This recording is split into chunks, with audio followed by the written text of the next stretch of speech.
Wondery Plus subscribers can listen to Crime and Sports early and ad-free right now. Join Wondery Plus in the Wondery app or on Apple Podcasts. In the depths of an Atlanta forest, a clash between activists and authorities ends in tragedy. I'm Matthew Scher, and on my new podcast, We Came to the Forest, we expose the hidden truths behind a shootout that left one activist dead and countless lives forever changed. Binge all episodes of We Came to the Forest ad-free on Wondery Plus.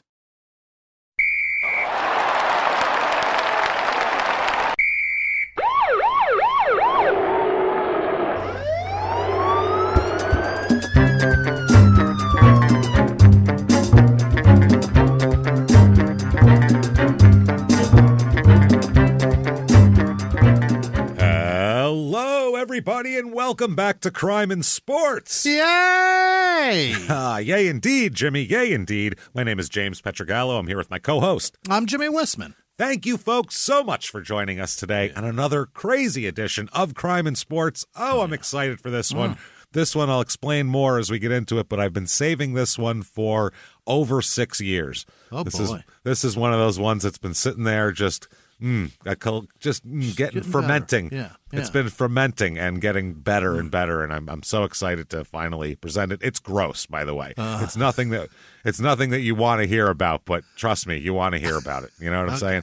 Quickly, before we do that, just want to say, head over to shutupandgivememurder.com. Oh, yeah. Get your tickets to live shows for Small Town Murder. So many of them coming up. Only a few have tickets left, though. Right. We have September 8th, Atlanta, September 9th, Charlotte. Few tickets left for those.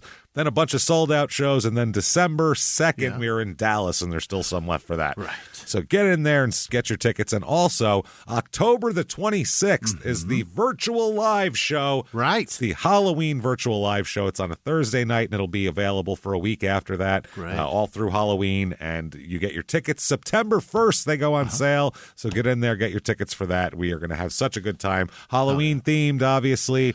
Right. Creepy story. We'll dress in stupid costumes. You really want to get it.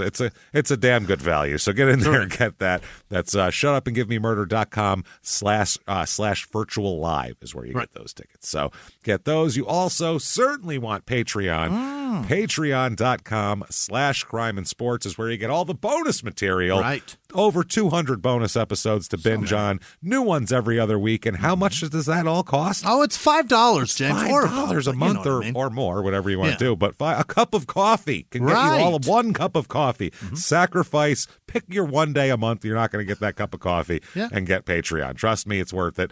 Do that. This week, we're going to make it even more worth it because what you're going to have is for Crime and Sports, we're going to talk about, I'm so excited, celebrity boxing. Oh, yeah. The history of celebrity. What makes people who aren't fighters, and let's say, some one-hit wonder pop star and somebody who was on a sitcom 15 years ago, decide to fight each other in a ring in front of other people. That's what I mean. Not in a bar at 2 in the morning. For all of our sort of enjoyment. We'll talk all about that. Why would Danny Bonaducci and Screech fight each other, like you brought up before? And televise it. And then for Small Town Murder, which you'll also have access to, of course, a very fun one, Household Dangers in the Victorian Era. Oh, yeah. It's how many people exploded in their bathrooms in the late 1800s and early 1900s is remarkable. And we're going to talk all about that. Everything had strychnine in it. Your house was a minefield. It's crazy stuff. So it's going to be a lot of fun. Patreon.com / crime and sports is where you get all of that. Now, without further ado, we got to get to the asshole of the week here. And he is an asshole, I will say. We always say idiot or asshole with guys. Is he more dumb or more of a jerk? This guy, huge asshole. All right. Huge asshole. Never had a chance, mind you. No. With his background and shit, but huge asshole. Let's talk about him. Davey Hilton Jr. Junior right away is bad news. And following in his father's footsteps and everything makes it worse, which he did, and not only just in name, but in everything else. Now, Davey, huh? Davey. Dave is his real name. Everyone calls him Davey. Davey Hilton Jr. Now, about this guy is not a very famous guy. He's a boxer. No. But what he did is horrific, and his whole family, like in Canada, they know about him more. But his whole family's famous. I think he had 4 boxer. Him and 3 of his brothers were boxers. Oh my! Which you rarely see that, where everybody's a boxer.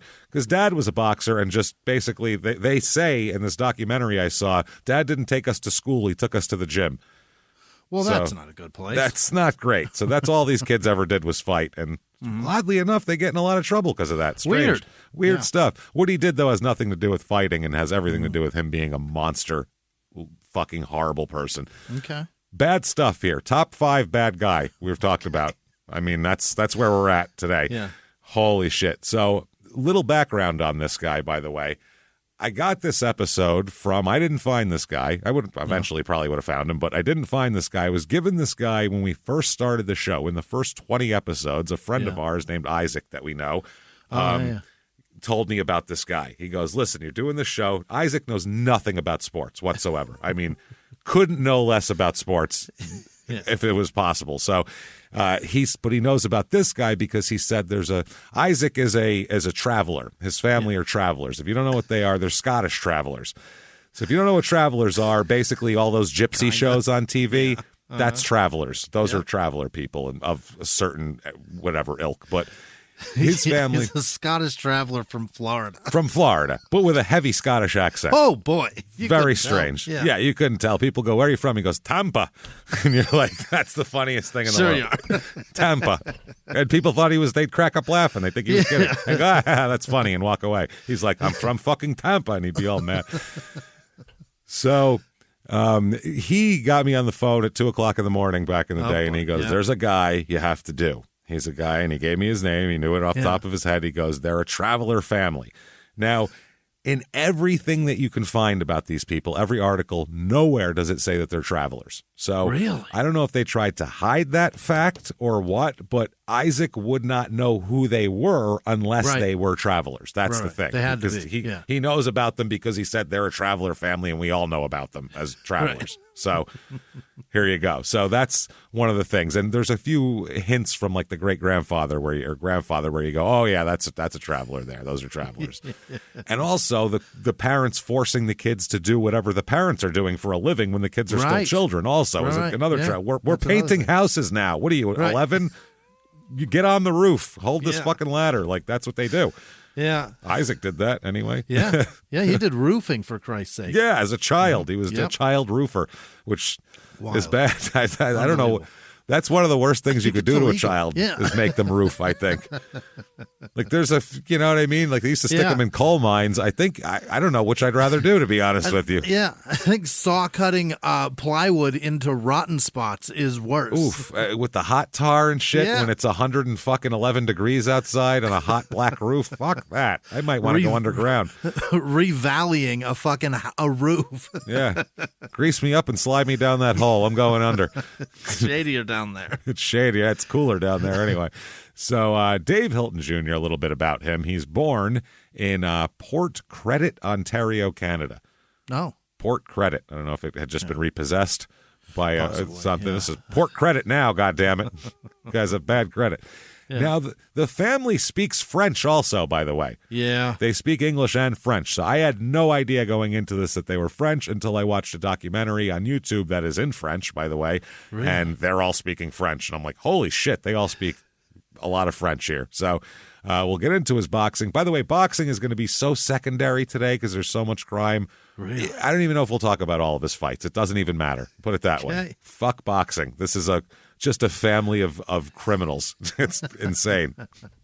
They're like the Gotti family, these people. They're worse. So way worse. Worse. Way worse. Yeah. What he did, none of the Gottis ever did as far as I know. Okay. Okay. Now his father, Dave Hilton Sr., obviously, he's also a boxer. Mm-hmm. He's from Montreal. So that might explain the Frenchness of everything the French here. Canadian stuff, yep.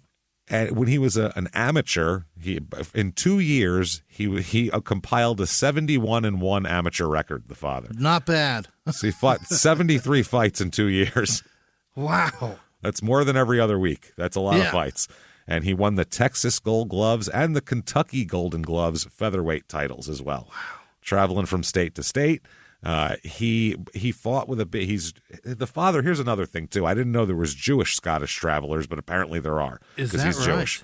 Yeah, the father's Jewish. I don't know if the kids adhere to it or whatever, but he wore a big Star of David on his trunks and everything. The father. Interesting. So, father was very Jewish here. And his sons, though, all the sons, Matthew, Davey, Alex, and Stuart, all box. It's like 4 out of 5 kids. I think they have a girl, too.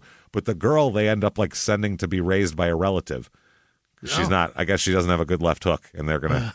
So 100% of the kids now. Yeah, not real interested in her because she's not a good boxer.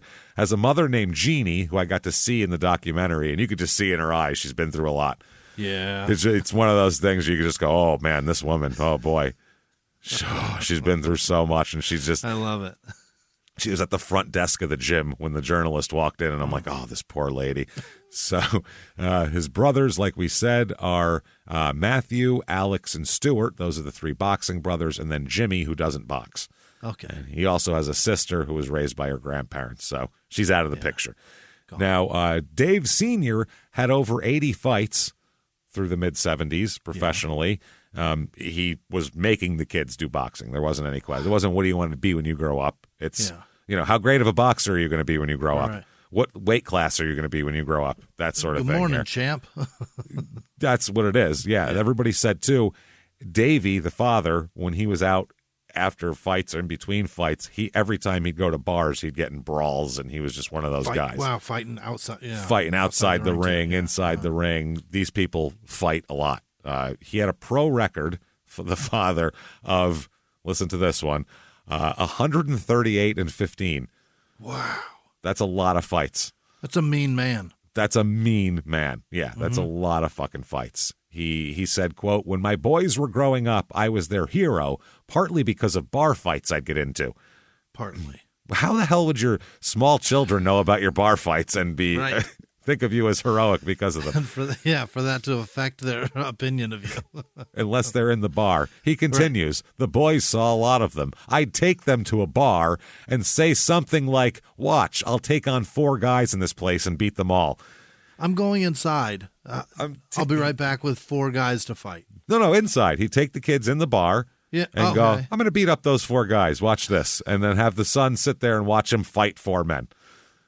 I don't think that's good parenting. I mean, that's an example of if dad says some shit, you listen. I get that. But other than that. I feel like Dr. Spock would be against that. Yeah.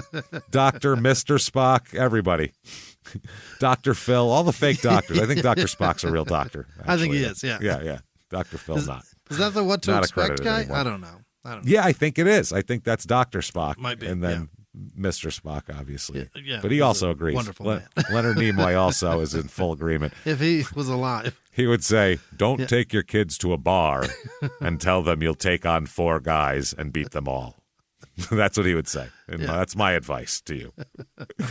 So he said, quote, they tried to do the things I did, get drunk and get into fights. What a nice example to set for your kids.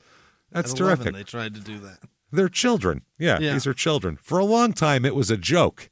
No, that's not a joke. When when all your kids are trying to get drunk and start bar fights when they're fucking in 5th grade. I don't think it's not a joke, is it? Hell of a joke. Where's the punchline? That is, wow. I mean, we're comedians. We've been doing this a long time, and I don't see the joke in it, really. That's the funny part. I don't see the setup, the twist, or the punchline, to be honest. No, what would be funny is if you followed it all the way through and could see grown men punching out 10-year-olds. That would be fun. That's hilarious to me.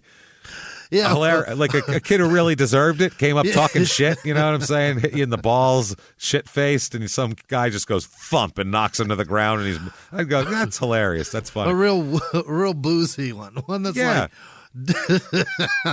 light on his toes and wobbly. That's like Always Sunny when Mac and Charlie beat those kids up. There's nothing funnier ever that happened on that show than them just beating the shit out of those children. I don't know why. It's not real, obviously, so that's why. I don't want to see real children be injured unless they're being loud in a restaurant. But other than that, make them drunk and earning it, and it's a good joke. It's pretty fun at that point. Yeah, it gets better. He says, then I began to see what was happening to my family. I was a poor example for my boys in those days. There you go. Yeah. There you go. He said, one morning I woke up after a bad night in a bar, and I told my wife, Lois, that's it. No more drinking. Really? Dave Sr. said, nope. Quote, she'd heard that before, but I meant it. Today, even the thought of having a drink makes me physically ill. Still hasn't done it. But the Problem is, he's already got his kids on that path. Right. They've already, Once you're a child drinker and bar fighter, it's hard to break out of that habit. So he's raising the sons. Their grandfather, also a boxer. By the way, great-grandfather, also a fighter. That's all they did. Everybody, all they've done. Yeah, that's it. It's like whether it's house painting, whether it's whatever, travelers tend to pass down their whatever. And if they, I don't know, like I said, if they're claiming to be travelers or not, but right. Like I said, our friend wouldn't have known it any other way. So I think they're travelers, allegedly. I guess I don't know if that's a slander. I don't know what it is. I don't know what it is, but so their grandpa. This is from Dave Sr. He'd go to fairs in Scotland. You know what I mean? Like, carnivals, fairs type of thing. And just like in the old days in America, All the comers, way they would do fight all comers. Yeah. And they do it in wrestling. They do it in boxing. Jesus. And he said that his grandpa would bare-knuckle fight all comers at Scotland fairs. Anybody that wanted it. These are tough guys, probably. I'll give you bunch of Scottish guys, all pissed off and shit, liquored up and pissed off. He said he'd throw his hat up in the air and let it fall, and picking it up was volunteering to fight him. Is that right? And then that guy would beat the shit up. Then he'd throw his hat up again. Who wants it next? And somebody would come, and after 3-4 guys, the hat just sat there for a long time, and no one picked it up anymore because he would just pummel people. Yeah. So you hand him the hat, he puts it on, and then we fight, and then No. He throws it in the air, and whoever picks it up first, that's who he's fighting. Wow. That's the sign that you want to fight. You pick up the hat, you bring it back. It's like a ticket, like getting a deli ticket, and you put it in. I'm number 42, and you give it to him, and then he punches you rather than gives you cold cuts. It's different. It's fetch for people. Yeah. I'd like a half pound of, ow, shit, I'm on the wrong line. Yeah. I didn't want that. Jesus Christ. Stop hitting me. So 1966, Dave Sr. starts bringing Davey Jr., who was 3 at the time, to the gym here with him. He'd bring others when they turned 3 as well. 3 was when you started going to the gym. That's when you can lift a 2. Yeah, but before that, too, you're just going to wander around. You're going to tip over the spit bucket. You're not going to be... Can't it's even not going to be jump helpful. No, you can't do shit at that point. They had their first exhibition matches by the time they turned 5. So they're getting punched in the head by 5. Boxing. Okay, yeah. Each child quit school at 12. Perfect. I think maybe that was grade. the law. Like you had to go through 12 or whatever. Well, after that, you either go on to another school or you quit. That's your choices. You quit. Yeah, it's elementary school pretty much. So that's when they were like, well, that's enough of that. I got to fight. So here's an article from it's from 1988 from the LA Times, but it's about the early days here. Matthew Hilton, asked about his earliest memories of being a member of Canada's Fighting Hiltons, began talking about the old Hilton family trailer. Oh, it all starts in a trailer. Things always converge. He said, we'd travel all over Canada to amateur boxing tournaments in that trailer of Dad's. We'd travel hundreds of miles in a day just to get to a tournament. The trailer was big enough for just 2 beds. Mom and Dad would be in one, and all 5 brothers would be in the other. Mom cooked meals on the hot plate. 5 kids in one bed. 5 kids in a trailer. Yeah. Wow. Well, yeah, at least it wasn't 6. That girl probably ended up for the better, I Being imagine. in an actual trailer, though, right? Yeah. Yeah, being towed. This is hooked up to it's a not car. even. No, there's no lattice around the bottom of it. There's no gas or anything. This isn't. There's no porch stapled to the side of it. There's This no shit hose is actually, connecting it right. to any They have sewage. to, matter of fact, they have to hook up a hose everywhere they go to dump their shit out of it. To dump 5 boys worth of shit out. Wow. 5 little boxing boys worth of shit out. So, yeah, they said that's what they would do. He said, I guess I learned to fight in bed. I mean, I'd wake up in the middle of the night after Alex or Davey Jr. had run an elbow into my mouth or something, so I'd wake up fighting. We'd fight for a minute or two, a lot of yelling. The other brothers would wake up, break it up, then everyone would go back to sleep. What the fuck? That's the other thing. When you have 5 kids that you all take to the gym and they're all fighters and all this, all they're going to do is fight. They're going to be like a little tornado that comes through wherever you are and destroying everything like locusts. They're just going to... Fuck, man. So you'd be woken up by fights every few minutes, right? I would think constantly, I don't care anymore. What? I don't care who does what to who. Put a pillow punch you over his all. face and fucking sit on it for all I care. Shut the fuck up. Whoever survives the night, great. I don't care. There's too many of you. We're in a trailer. Stop. Fuck me. So October 1977, Davey, who's 90 pounds, and Matt, his brother, who's 80 pounds, are in an Ireland-Canada amateur boxing tournament here. Okay. And both of them beat the shit out of their opponents. And also, Davey Sr. also trains Eddie Mello at the time, who's a big boxer in Toronto at the time as well. They said, quote, this is from a guy named Morden Cookie Lazarus, who's a lawyer. I want my lawyer's nickname to be Cookie, don't you? That sounds like he's got a lot of legal expertise. Hey, Cookie, what's up with that tort? I don't think is the right... Cookie. Cookie, did you file the affidavits? I don't imagine me asking that. Why does he need a nickname, though? Like, yes. Well, his first name is Morden. Morden. It's better than Cookie. It's better than Cookie. It sounds more professional. Call yourself Maury. It's better than fucking Cookie. Cookie. So he described them thusly, quote, you'd see them in the gym walking single file behind their father like little ducks, and polite. They were the politest boys you'd ever want to meet. Is that right? In public, yeah, because Dad'll beat the shit out of them probably, I would assume. Don't make an ass of me. No shit. So they ended up, doing all this type of shit. Stewart ends up not boxing after a while here. Okay, he quits. Yeah, Alex ends up being a Canadian amateur champion, by the way. Oh. Brother Jimmie never turned pro. He never made it to pro. Stewart ended up with a 4-0 career record, as we'll talk about. Really? And we'll tell you what stopped his boxing career cold in its tracks. Okay. Also, Matthew and Dave Jr. were the best of the lot of the boxers. So they were the ones that were, professional, and Dad saw a future in them. But they were also both huge drunks is the problem, too. They're huge drunks. They like to party. They like to do crazy shit. They got arrested. The things they get arrested for really run the gamut of everything. Public drunkenness, fighting in public, to armed robbery, to so much worse than that. So it gets bad. Oh, boy. May of 1979, a guy named Tim Burke from the Gazette does tons of articles on these guys from up there. I guess he's from Canada here.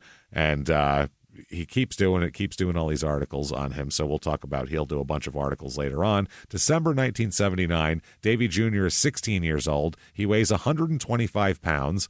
His amateur record is 116-2. Jesus Christ. He also beat the two guys that beat him after they beat him. Okay, so he's unbelievable. So wow. Nobody's gotten over on him and got away with it. Put it that way. Right, he's gotten his revenge. Anytime he's getting anybody's revenge. Yeah. Alex, on the other hand, was 142 pounds and had an 80-2 record. Okay. Matthew at the time was 13 and he was 61-0. Wow. With a 39 first-round knockouts. Oh my! He's a dangerous man here. Dad said he once tried to separate a fight between Dave and Alex at home, and he said it took 15 minutes for him to get them to stop fighting. Yeah, you don't get between two pit bulls. You're gonna get bit. That's what I mean. Unless you're the biggest pit bull in the house. Right. That's the other. I'm bigger and drunker, and I'm a better fighter than all of you. Yeah, I will punch all of you. But he had had dog fights. They tell you don't try to get in between that. They'll bite you. Yeah, because to get at each other. Mm-hmm. So constantly though, they're drinking and doing all sorts of shit. Matthew ended up buying a bar in Montreal, which is a great thing for an alcoholic to do, I guess. I don't know if he has that much of a problem, but later on. But for a while, it seems to be affecting his life. It certainly was a problem at some point, right? Well, I guess. Well, there was a trainer here that said Matthew doesn't have the same kind of problem with drinking as his dad and Alex. That's what one of them said. It's not extreme. I don't know what we're talking about a sliding scale at this point of alcoholism. So, you know what I'm saying? And there what's also when there's Scottish descent involved too, that's another sliding scale. So now we have two different sliding scales going on, and I don't know where the hell they fall. So there's a handicap here somewhere. Yeah. Our friend, I saw him once down in one sip a water glass full of scotch. Yeah. And then we had to carry him to his house, or not his I house, saw his him- efficiency motel that him and his father were staying in. Saw him dislocate his jaw, relax his throat, Yeah. and pour a tall boy down without swallowing. Yeah. Like some people drink a beer in your home, go gulp, gulp. No swallowing. I just heard It the just air goes down. occupy the can while the beer fell down his throat. Grossest noise I've ever heard in my I life. saw him do that with a 12-ounce glass of scotch, Jimmy. 12-ounce glass of Glenlivet 12-year-old single malt scotch. That's the noise. I was so like, gross. He just poured it and it went down like the guy from the Man Show that used to do the beer drinking. It was fucking wild. And, Gross. so, I mean, I don't know if he was considered an extra, more of a drunk than other people in his family or not. Who knows? You know what I'm saying? Wow. So they all, they're fighting, obviously, and we'll get into their whole deal here. Alex ends up with a 37-11 career record. Matthew's career record was 32-3-2. So That's pretty good too. Yeah. Yeah. But Davey Jr. seemed to have everybody seemed to pin all the hopes on him for some reason. He had good speed, footwork. He moved his head around. He had good power in both hands, and he was very tough. Real tough, iron jaw, that kind of guy. Hard to knock out. When he's 16, he won the intermediate boxing championships in Belleville, Ontario. And so he's winning tournaments and doing all this shit. He turns pro when he's 17 in 1981. Wow. Davey does here. He has a daughter born in 1981 as well. Okay. So might be a reason why you got to turn pro when you're 17. Yeah. Her name is Jeannie, the daughter. The mother of this child is the sister of Arturo Gotti. Is that right? The boxer. Yeah. Yeah. The very, very tough boxer. Yeah. Yeah. Her name is Anne Marie Gotti. So, and they named the Montreal fucking mobster Frank Catroni as their godfather, as the kid's godfather as well. So, beautiful. Yeah. This is fun here. This is good. His first fight here, he fights a guy named Noel Torres. And it's in February. It'd be fun at Christmas, but not in February. So he fights him in Montreal. This fight is a knockout in the second round, and Davey loses his first fight. Right? He's 0-1. Yeah, he starts out losing. How crazy is that? Beat the Yuletide right into him. It's fucking nuts. Now, his brother, Matthew, beat an opponent on the undercard, and Alex loses on the undercard as well. Wow. So all three brothers fought there. They said that they said he looked so old with a mustache. Davey looked like a baby beside him, the guy he was fighting. That's what his mother said. They said, that's how that goes. They said the pressure would be infinitely less away from his hometown. Victories wouldn't be overblown. Defeats wouldn't be confidence-shattering traumas at this point. So, he won this fight. Why did I say? What? Oh, because Noel's 0-1. I thought he lost the fight. Oh, God damn it. I just mistake Noel's record for his record. So he beat the Yuletide off of him. he beat the Yule right out of him. He beat the Christmas spirit out of this guy. 1-0. So they want him to fight outside of Montreal, but he's going to stick around for a while. Next up, he fights a guy named Kevin Coffey, who's 0-1 coming in, and this is his last career fight. So that's it. maybe this isn't for him. Evidently. He knocks him out in the first round, so 2-0 for Davey. April 17th, 81, Davey marries Anna Maria Gotti. Now, April 17th, 81. Marries him. The gangster guy is in attendance as well, so he must really be a family friend here. June 14th, 1981, he fights a guy named Dennis Brisson and beats him with a unanimous decision in the fourth round. June 26th, less than 2 weeks later, he beats Eddie Ortiz, who's 0-4 coming in, 0-6 career. Wow. Maybe don't anymore. You got the idea. I don't think I'm very good at this. Have you ever gotten a message out of the blue? Maybe you ignore them. Or maybe you end up in conversation. Maybe they tell you about an amazing offer. I can really show you how to make some money. And maybe that gets you into a lot of trouble. But this isn't a story about people like you, the people receiving these messages. This is a story about the people behind the messages, on the other end of the line. Thousands of them, working in a microcity built for scammers. From Wondery, the makers of Dr. Death and Kill List, comes Scam Factory. a new series about survival at the expense of others. Follow Scam Factory on the Wondery app or wherever you get your podcasts. You can listen to Scam Factory early and ad-free right now by joining Wondery Plus in the Wondery app or on Apple Podcasts. A few miles from the glass spires of Midtown Atlanta lies the South River Forest. In 2021 and 2022, the woods became a home to activists from all over the country who gathered to stop the nearby construction of a massive new police training facility, nicknamed Cop City. At approximately 9 o'clock this morning, as law enforcement was moving through various sectors of the property, an individual, without warning, shot a Georgia State Patrol trooper. This is We Came to the Forest, a story about resistance. The abolitionist mission isn't done until every prison is empty and shut down. Love and fellowship. It was probably the happiest I've ever been in my life. And the lengths we'll go to protect the things we hold closest to our hearts. Follow We Came to the Forest on the Wondery app or wherever you get your podcasts. You can binge all episodes of We Came to the Forest early and ad-free right now by joining Wondery Plus. Next up, he fights Brian Anderson and beats him. These are all like around Montreal, and so these are his first 5 fights. So he's beating people here. He's going the distance in a couple of these fights. Yeah. November, he fights Dan Gagnon. It's, oh my God, his name, Gagnon? Jimmie. No. Gagnon. Gagnon. Like he's gagging on something. How much would he get made fun of in school for that? Hey, gagging on a cock. Come here a minute. Hey, gagging on my dick. Get over here. There would be no shortage of torture for this kid. It's got to be Gagnon, right? Yes, but that's not what anyone called him. Never.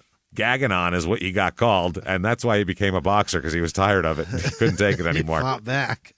He didn't fight back too well against Davey, because Davey knocks him out in the 4th round. And he's a 1-6 career fighter, gagging on. So we can call him whatever we want. He gagged on it. Yeah. And he's over 60 now, too. So he wasn't that tough in his prime. I think both of us could probably take him at this I feel point. like he's probably not that tough now. No. He was only 145 pounds in his prime, too. I think we could take him. So December 81, he fights Ray Rosa, who's 1-7 coming into this fight. So none of these, he's not fighting any world beaters here. Nobody's tough, yeah. Bunch of tomato cans. Knocks this guy out in the first round, 7-0. March 4th, 82, Henry Rosa, who goes by Enrique for some reason for a first name, which is just... Isn't Enrique, isn't that the Henry of, I don't know. I have no idea. Maybe it's either that or... Yeah. He just likes Enrique better. I don't know. He's 1-7 also coming into this fight. It's like they're searching these guys out. Davey knocks him out in the first round. KO here again. He fights Gagnon again. Why does Gagnon want more? Why does he want more? I don't get it. Gagnon comes back. He's gag. I want to gag on it. You've had enough. It, but I want to take it all the way down now. Come on, no mercy. I want to be gagging on it. So this doesn't work out. This is a unanimous decision, though. It does go all 6 rounds. Oh. So 9-0 for Davey. He fights Bobby Green next up. Bobby Green's a 1-0 career fighter and gets knocked out in the first round. Not 1-0 anymore. Okay. So that's Davey's first 10 fights there.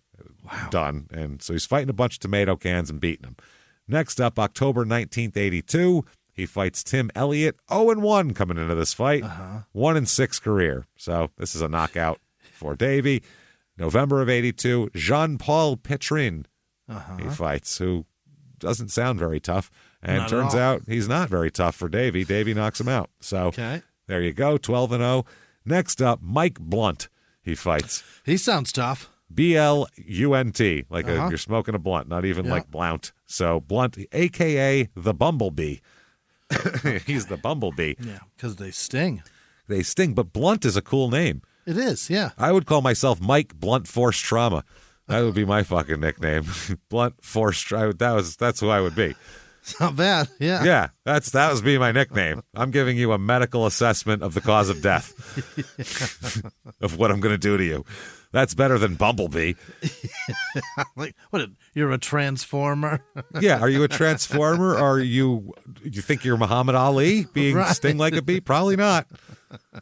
Let's go with force trauma. So he's 14-9 coming into this fight, 14-13 for his career. So I don't know what Davey did to him other than knock him out in the first round, but he ruined his career here.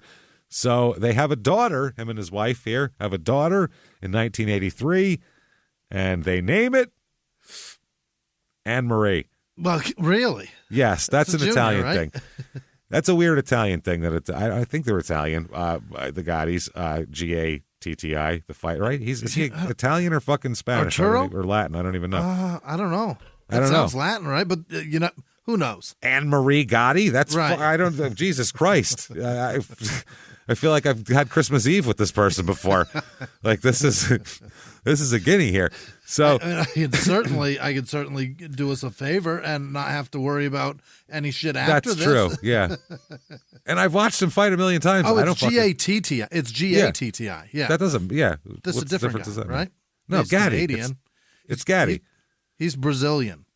Brazilian. Oh, I Yep. wonder if they're Italian Brazilian though, because there's a lot of Italian South Americans. Like there's a James, lot of he Italian Argentinians. There's a lot of Italian Venezuelans. He relocated to Jersey City, New Jersey. Oh, Jesus Christ. They are not helping at all. Anne-Marie, Jersey City. What the fuck do I want? This guy is 2 seconds away from ordering an Italian combo. Like, what the fuck is happening? Brazil, but he's got to be Italian. He's got to be. Right? The family He's gotta has to have be. something. I feel like the family's got to be. And Frank into the fucking gangster. They got to be Italian heritage. They have Looking to be. at his face, James, that is a fucking Italian man. He looks like an Italian. Okay. And that's Anne-Marie, It's gotta the name. be. Remember in Goodfellas, she said, and all the women were named Marie, and all their daughters were named Marie. That's the thing in Italians. They'll name their fucking daughters after the mothers, too. So that's gotta look out for that one. So they have a daughter, Anne-Marie. Yeah. All right. Anne-Marie Gotti, you're Italian. I don't care what you are. If your name's Anne-Marie Gotti, you're Italian. They give zero inclination of where he comes, but they got Secaucus in there, Jersey City, all It's a these lot. It's too much Italian. But it sounds Italian. And like I said, a lot of Italians came over to South America in, because they had open immigration more than the United States. After about the 1910s, you had to have family here that could get you into here. Otherwise, you couldn't just come here anymore. So then they started coming down. He's got to there. be Italian at some point. I think he is, yeah. So next up here, January 25th, 83, Smokin' Bob Harvey. He fights. Yeah. You're not Joe Frazier. Again, you're not. There's one smoking, and it's Joe Frazier, my friend. And so And he's Bob Harvey? Bob Harvey, which isn't as cool as Joe Frazier. That just No, sounds. it's not. Joe Frazier sounds like he's going to knock your ass out. And he Joe would. Frazier minus a nickname is cool as shit. Even that's cool. Yeah. Smoking Joe Frazier sounds awesome. That sounds Yeah, like it he's going to does. make a Yeah. fucking jazz album when he's done beating you up. That sounds cool as fuck. So he beats the shit out of Smoking Bob here, third round knockout. Next up, Sam Gervins, who needs a nickname. Smoking Sam Gervins would be a fine That's not nickname. bad, yeah. That sounds Yeah. pretty good. He's a shit 10-22 record coming into this fight. This is a unanimous decision win for Davey. Davey, though, suffers a broken jaw in this fight. Oh. Yeah, he does knock Gervins down 3 times and wins a unanimous decision. Okay. He says, the pain was bad. I'm going to get some crazy glue to keep my left hand up by my chin. Oh, because he dropped his hand. He dropped his hand and got hit in the fucking shin. So he's 15-0 anyway at this point. Next up, he fights Pedro Acosta, beats him in the second round. Next up, Bruce Strauss, and his nickname is, he's Bruce the Mouse Strauss. Okay. Why would you want to be a mouse? That's not threatening. No, and I'll spread the plague. Like, what's your threat? I'm gonna shit all over this ring. I'm going to leave tiny turds everywhere. You're going to go, what is that? What are those? What is that? Little pieces of dirt? Oh, it's shit turds. The little tiny ones. I'm gonna piss on your shoulder. I'm going to piss all over your hand when you try to hold me. He's 63-42 coming into this fight. So Okay. he's had a lot of experience. Davey knocks him out in 3 rounds, though. So he's 17-0. November 8th, 1983, the Hilton brothers head up to the Catskills to train with Customato. Is that right? Yes, Customato, who trained Mike Tyson and adopted Mike Tyson, didn't just train him. So he said, quote, they have the will to win, determination, competitive spirit, and good minds. Ready to go. A kid won't make it if he's stupid. Boxing is 75% mental and emotional and 25% physical. Okay. I might adjust those. I might adjust that slightly, just a little bit. I don't Cuss like is the formulas. expert. Don't get me wrong, but I'd adjust that a little bit. I think he's being a little too glib on that shit. So, December 4th, 1983, Mario Cousan, he fights 27-1-1 coming into this fight. So this is a This is a big deal here. It's at the Forum in Montreal. 20,000 people show up, even though it's a heavy snowstorm. It's at the time, largest ever crowd for a sports event at the Forum. Largest ever. Largest ever. And that's where the hockey team plays and shit. Yeah. So just you can fit more people with a ring. Right. So he's the headliner. And the problem is that they bump heads. Davey and Mario here bump heads in the third round. Yeah. And the fight is declared a draw because they both open up cuts on each other with a headbutt. Accidental headbutt here. So the brothers, though, they said there was a ton of really bad fights in the stand. In the stands, like all the fans were fighting each other even. It was a wild night. An elderly man was kicked almost to death. People were stomping the elderly. That's fucking crazy. Who do they bring to watch these fights? Jesus. Everyone from the bar, I guess. What's I don't their know. audience, honestly? Holy shit. Dave Sr. said, I wish I was in the same position as my sons this week. I had some chances some of the same chances they're getting now, but it wasn't meant to be. They work harder and are more serious than I was. So rematch against Mario here, coming back because they have to have a rematch. He knocks Mario out in the first round of a 12-round fight. Holy. So that's a big deal here. June 1984, they head to the Archambault Penitentiary north of Montreal, not to go in there, to do their training routine in front of 450 inmates.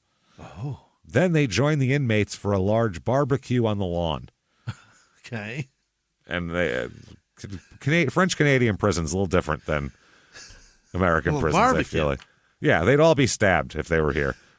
That's... Yeah, the instruments that you require to cook that meal will be used to stab somebody. Oh, absolutely. You'll be stabbed with a nice fork that someone just flipped a rack of ribs with. It's got barbecue sauce on it and everything. Yeah. So Davey said, I'd rather spend 3 weeks here than 2 in the Catskills.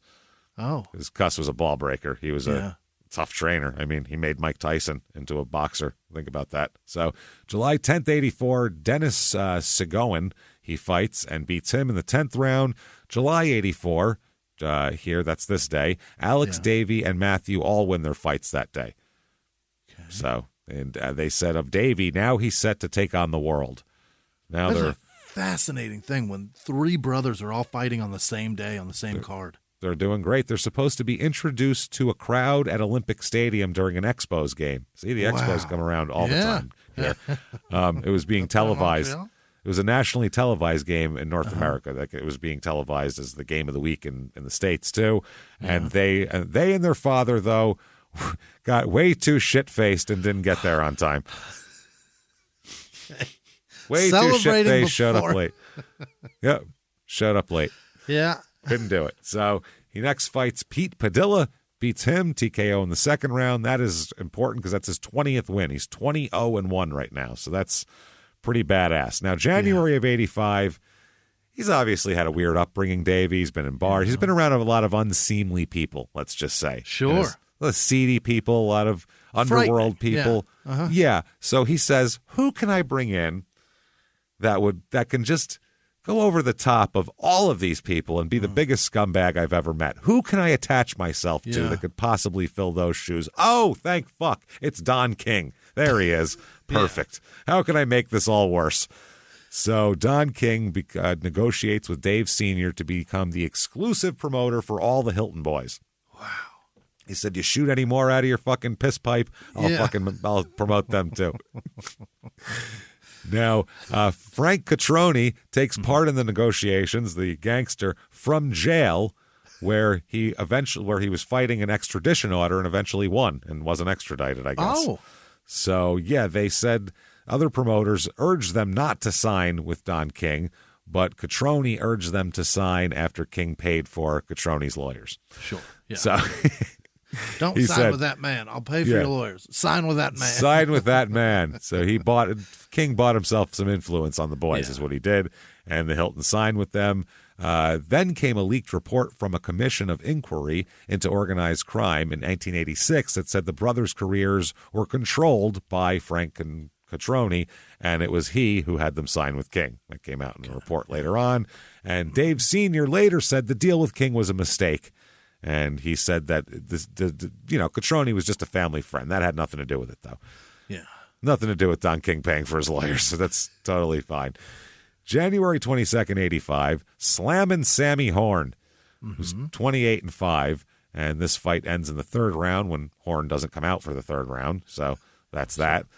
February 85, Davey, by the way, this is his friend, Horn, I guess, and there was a problem.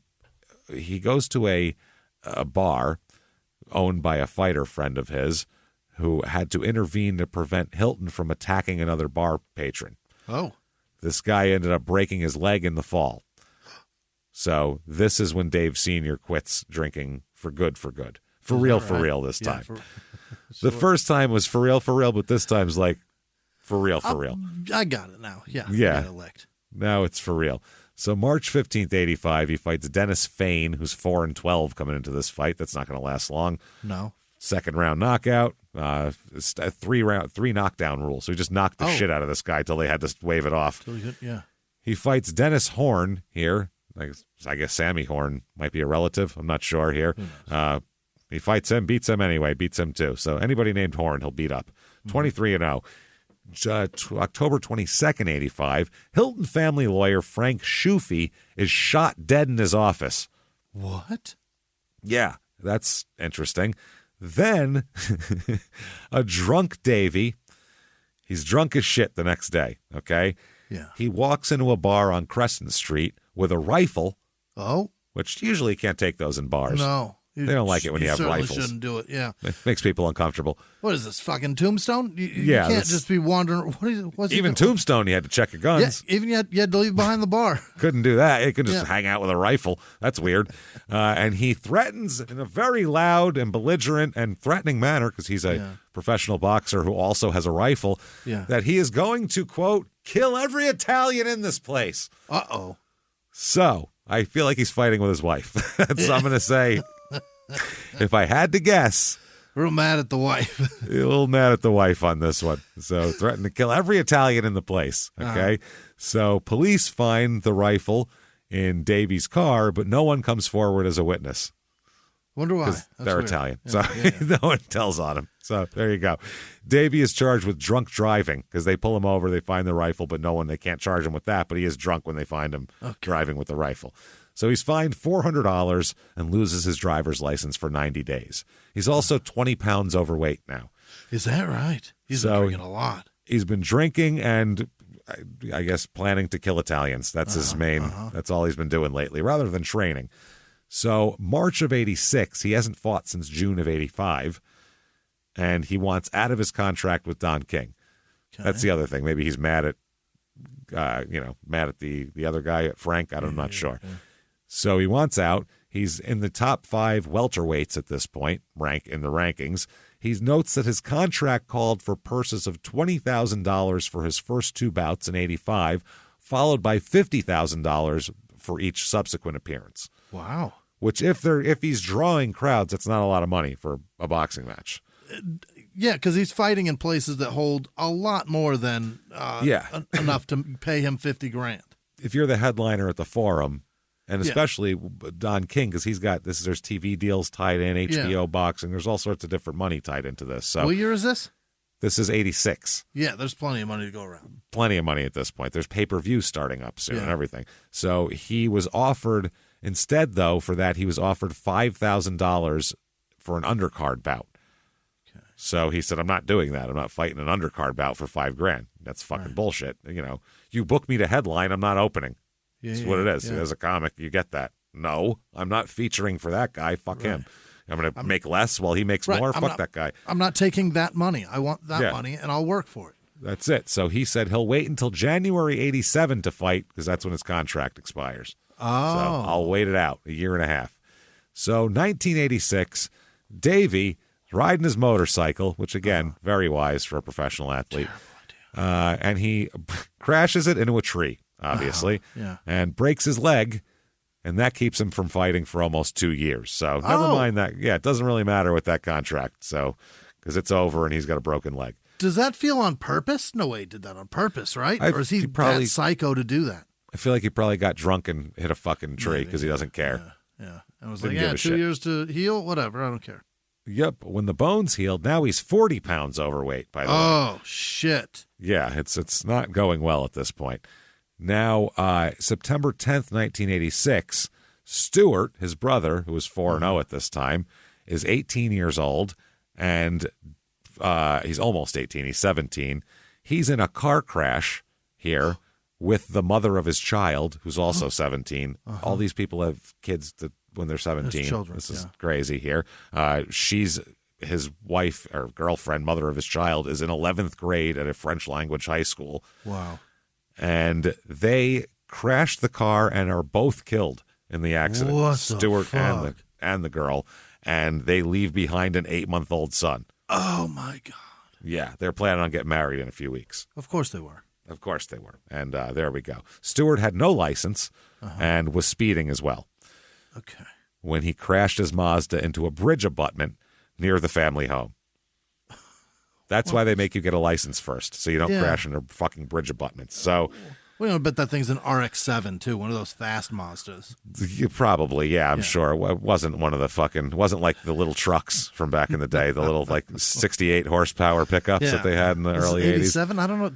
It's an 86 RX-7, right? I think so. Yeah, they were pretty cool. Yeah, I think they were out. The and they 626s were yeah. pretty all right Yeah. back then, Yeah, And but that that RX-7 was a fucking rotary They were motor. cool. Those things were fast as shit. It was like They it were was the cool competitive cars. of the 300Z. As I say, that's all it was. Datsun Z, 280Z. Mazda's 280Z is all it was. Yeah, they were cool though. I like those. I always looked at them, and now I see those, and I was like, wow, I couldn't fit in that if I wanted to. Well, I'm lucky. I'm lucky. This isn't 1987. Right. I might buy one of those, and I couldn't. So, he crashed into that. Don King was at the funeral, by the way. Really? Yeah, because he was 4-0. Stewart was signed with him. He was one of his yeah. fighters. Now, January 22nd, 1988, finally, Davey's going to fight again. And he fights a guy named Hector Rosario, who goes as Tito. So Hector Tito Rosario, 2-7 career fighter, 4-22, or 2-7 coming in, 4-22 career. This is on the Tyson Holmes undercard in Atlantic City. Yeah. So he said, quote, I have a lot of regrets. I've been mixed up for a year and a half or two. My bike accident, my brother being killed. I had too many friends in this town and was spending too much time hanging out in discos. This man fought on a Tyson undercard. Yeah, Tyson. Wow. I'm sure I've seen, because I've seen I've watched Tyson Holmes. I'm sure I watched the undercard when I was little anyway. I just don't remember because it was 7 or some shit, 8, 10, 9, whatever. Fucking 9 years ago. So, yeah, it's a long time ago. So this is, he wins this fight, by the way, with a decision. So he goes all 10 with a guy who's 4-22 for his career. So maybe he has been in discos too much. Alex, by the way, who's arrested constantly on drunk driving charges. Alex loves to drunk drive. He was serving 6 months on a drunk driving charge in 88 when he's then sentenced for 5 years in prison for shit that happened in jail. He apparently was presiding over the prison's kangaroo court. What? Alex was apparently in charge of the jail cell block here because he's a professional fighter, so he'd kick the shit out of everybody is why. Wow. So they had a kangaroo court where if you did something, I don't know, left the shit in the toilet for too long, and they would have a thing and a penalty like they have for sports teams, kangaroo courts and shit, where in this kangaroo court, he found the perpetrator guilty and sentenced him to sexual assault, to being sexually assaulted. What is Which is a crime. Which is absolutely a crime. So he's then sentenced to 5 years in prison for doing this. He's in there on a DWI charge, for fuck's sake. You're having sentencing men to rape? Yeah, what are you doing? What the fuck is wrong with you? Wow. You're in for 6 months, bro, and you're already that deep into it? Wouldn't you be like, I don't fucking care what's going on. I'm out of here in a couple months, so I'm trying to just stay on the periphery. I don't care if he shits in your mouth. I don't want anything to do with this. I'm not getting that involved. I'm out of here in 4 months, man. I don't care. Come near me, I'll whoop your ass. I'm a good fighter. That sounds like a man who enjoys watching men get raped. Sounds like it's a man who enjoys what he's doing. Yeah. He doesn't have to. He could say, leave me the motherfucker alone or I'll start kicking the shit out of everybody. And they go, leave Alex the fuck alone. No one would talk to him for 6 months. That's a man that said, I'll preside. And they were like, no, you won't. He's like, I'll preside. And he threw his hat up in the air. Yeah. It landed there. Someone picked it up and I guess he's presiding. He just kicked the shit out of that guy. That's a man who wants to preside over this. Yeah, he loves it. I'll say who's doing the raping around here. What would you say if somebody shit in the toilet and didn't flush it? Well, I would say he probably needs to get raped. He'll be the judge. I think he's good the guy. for this. I think he's the guy. That's our guy. Next up, he fights Ron the Stormin' Mormon Admonson. I like that a lot. The Stormin' Mormon. Wasn't that Sean Bradley? They call him that? Oh, yeah, they did, didn't they? Yeah. That was a couple years later, though. That was like the early 90s. I don't think he liked it. I don't think he liked it either. I mean, it's something. What else are you going to call him? This guy's 13-0 coming into this fight. So he's something. And this goes all the way to the end here to a decision, unanimous decision for Davey, though. He's 25-0-1. Hell of a record. Next up, he fights Steve Lightning Little. And this goes unanimous decision, all 10 rounds again. Next up, guess who's back? Who is it? No, his name, did we not? Gagnon. Did we? Yeah. What was his first name? I don't know. Dave? Bobby? This guy, it must be a brother or something. His name, Jimmie, I can't make this up. We've had too much of this. Yeah. His name is Richard Gagnon. Get out of here. You can't name your kid Dick Gagnon. He has to be a boxer. He has to be, or he has no choice. He's fighting a lot. He's fighting a lot. His name is Gagnon, Dick. You can't not fight if your name is Gagnon, Dick. At roll call, that's what they call you. Yeah. Gagnon, Dick. Dick, where you at? No, Gagnon, Dick. His name is Gagnon, Dick, Jimmie. That's awesome. Fuck me. He's 8-2 coming into this fight, and this will be the last fight of his career. He'll be free to go gag on whatever he wants after this. It's a first-round knockout for Davey. Gagnon Dick is his name? That's incredible. That's the worst name we've ever heard on this show. How do you not have the self-awareness? Dick Gagnon? In Small Town Murder last week, we had Dick Worst, who was the lawyer, and then we had another... Dick Swallow, the one guy's name was. We've had Dick Gagnon and Dick Swallow in the same calendar 2 weeks. This is fucking ridiculous. Universe, stop making it so easy. October 25th, 1990, Alan with an I, Alan Banami. He's 5-0 coming into this fight. And this goes all 10 rounds. It's a split decision loss for Davey. It's his first loss, but it's a split decision. Yeah, 27-1-1. Mm-hmm. So when you lose your fight, 6 months later, you got to figure out something to do with yourself. Sure, yeah. You could fight more to make money. Or you and your brother Matthew could go to a Dunkin' Donuts on St. John's Boulevard and rob it of $164. $164. They fucking robbed a Dunkin' Donuts in the middle of the night at 2:30 in the morning. They came way too early. Yeah, it was 2:30. $164. $164. The change that they put in the drawer so that you can get through a shift. That's nothing. And there's him, his brother Matthew, and then they were driven away in a black Ford Taurus driven by a guy named Robert Dooley. So you're going to split it three ways? Oh, Jesus. What is it? That's like $53 each. That is some change. Nothing. That is garbage. Grab some Long Johns on your way out. They got caught, obviously. Yeah. Oh, Jesus, God. You can't rob Dunkin' Donuts. You can't. Can you be thrown in jail for that? I mean, it's sort of robbery. It's Dunkin' Donuts, but they're charged with armed robbery. Wow. Wearing a disguise for purposes of committing a crime, possessing an unregistered .22 caliber rifle, and conspiracy to commit armed robbery. So, Canada passed a law that if you put on a disguise to commit a crime, it ups the charge. It ups the charge. It's an aggravator. Yeah. I love it. You made yourself, tried to make yourself, obfuscated so we couldn't see your face. So there you go. Have some balls and do it with your face out, is what they say.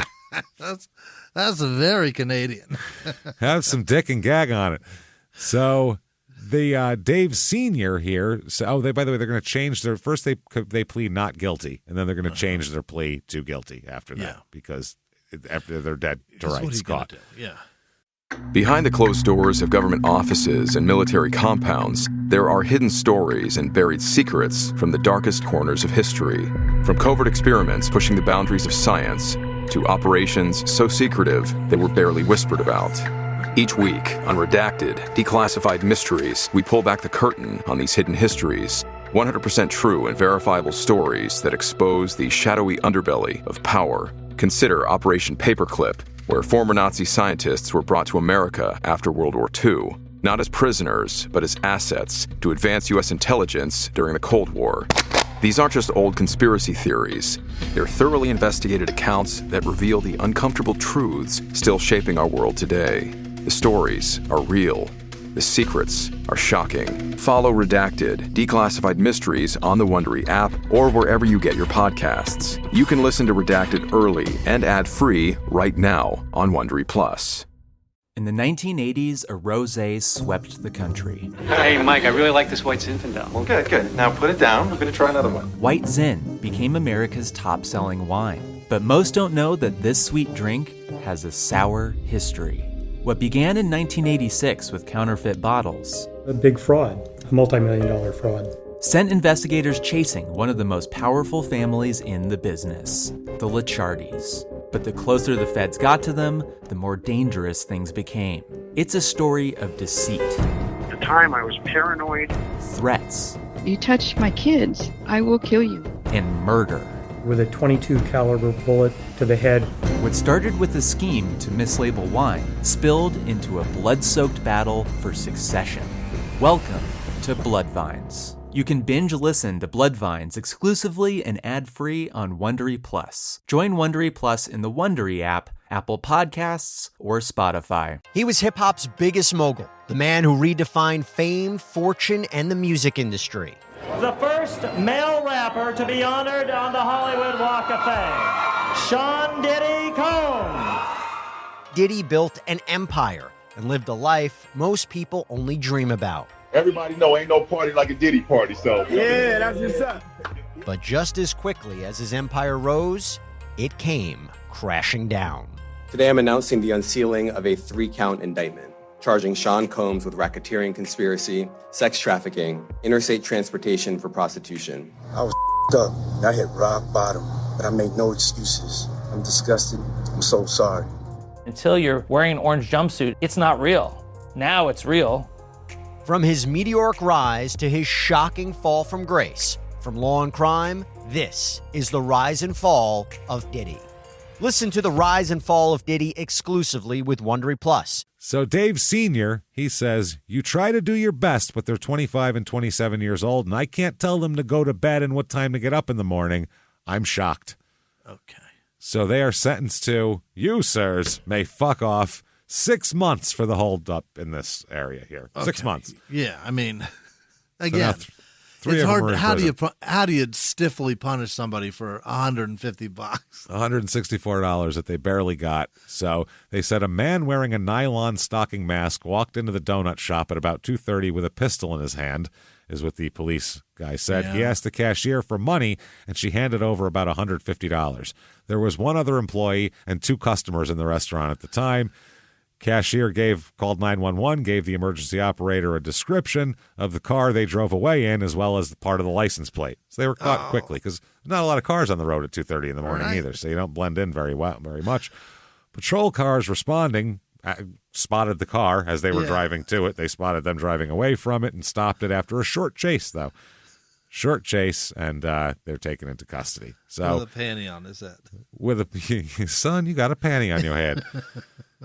Now, that's then. He's fighting again by November. Oh. So they do their 6 months quick, and they're out. So he fights Anthony, oh, my God. Oh, Anthony Poison Ivory.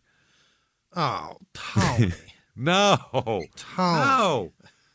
No. It's Ivory? not Poison Ivory. Ivory is the least poisonous thing. Right. It's amazing. They make a soap called Ivory because they go, it's pure. poison. Wow. He's 8-6 coming in. His career record, this guy does not take a hint. Well, he should be Anthony doesn't take a hint well Ivory. He's 32-78-6 career. That's a That's lot not of good. no. That's a lot of bad days. That's a lot of coming home going, I really got my ass kicked tonight. Maybe next time. Oof, boy, a lot of trips to the emergency room, a lot of brain scans. 66% of your time you leave the house for this event, you come back disappointed. You're coming back, so you're coming home sad. So this is a unanimous decision after 10 rounds. Next fight against Ricky Time Bomb Thomas here. Okay, apparently the bomb didn't go off quite in time because it goes the distance and a split decision win for Davey. Next up, Steve Langley. He fights 15-16 coming in. This guy knocks him out in the 8th round. Next up, Aaron Smith. 8-8 coming into this fight. He never wins another fight, by the way. He's 8-8-1 coming in, 8-17-1 for his career. Shit. Jesus, this is a unanimous decision, 10 rounds. Davey is 31-1-1 at this point, and this is when they get sentenced to their time. Before that, they were needed to, I guess, make some lawyer money, get some money in the meantime, so he was fighting as much as he could. Those fights came fast and furious. February, April, May, boom, boom, boom. Okay. So, yeah, he's sentenced there. The funny part is they were arrested 10 minutes after the robbery. So they didn't even make it that 10 minutes that far. away. Yeah, just 10 minutes. That's it. And they said that the girl who called the police that worked there stayed on the phone with the police, and they intercepted the car on the Trans-Canada Highway. They said they found $164 in loose bills in the car, the exact amount missing from the cash drawer. That's all they had. That's all they had. Yep. And Matthew was recovering from an eye operation, and Robert Dooley pleaded guilty, and we don't know what he got here, but 6 months for Davey. So there we go. February 11th, 93, Fitzgerald Bruni he fights and knocks him out in the 7th round. So he's 32-1-1. Okay. March 5th, 93 here. Davey is arrested again. Yeah. He is arrested, and he's going to end up doing 14 days in jail, or being sentenced to 14 days in jail for driving while intoxicated here. Yeah. He likes to drive drunk, I feel like. That's his thing. It's going to be a common thing. He did it, I guess, before. He did it while he was out on bail as well, and was fined $250 after pleading guilty to violating bail conditions. Awesome. And, he keeps fucking up. He's done quite a bit here.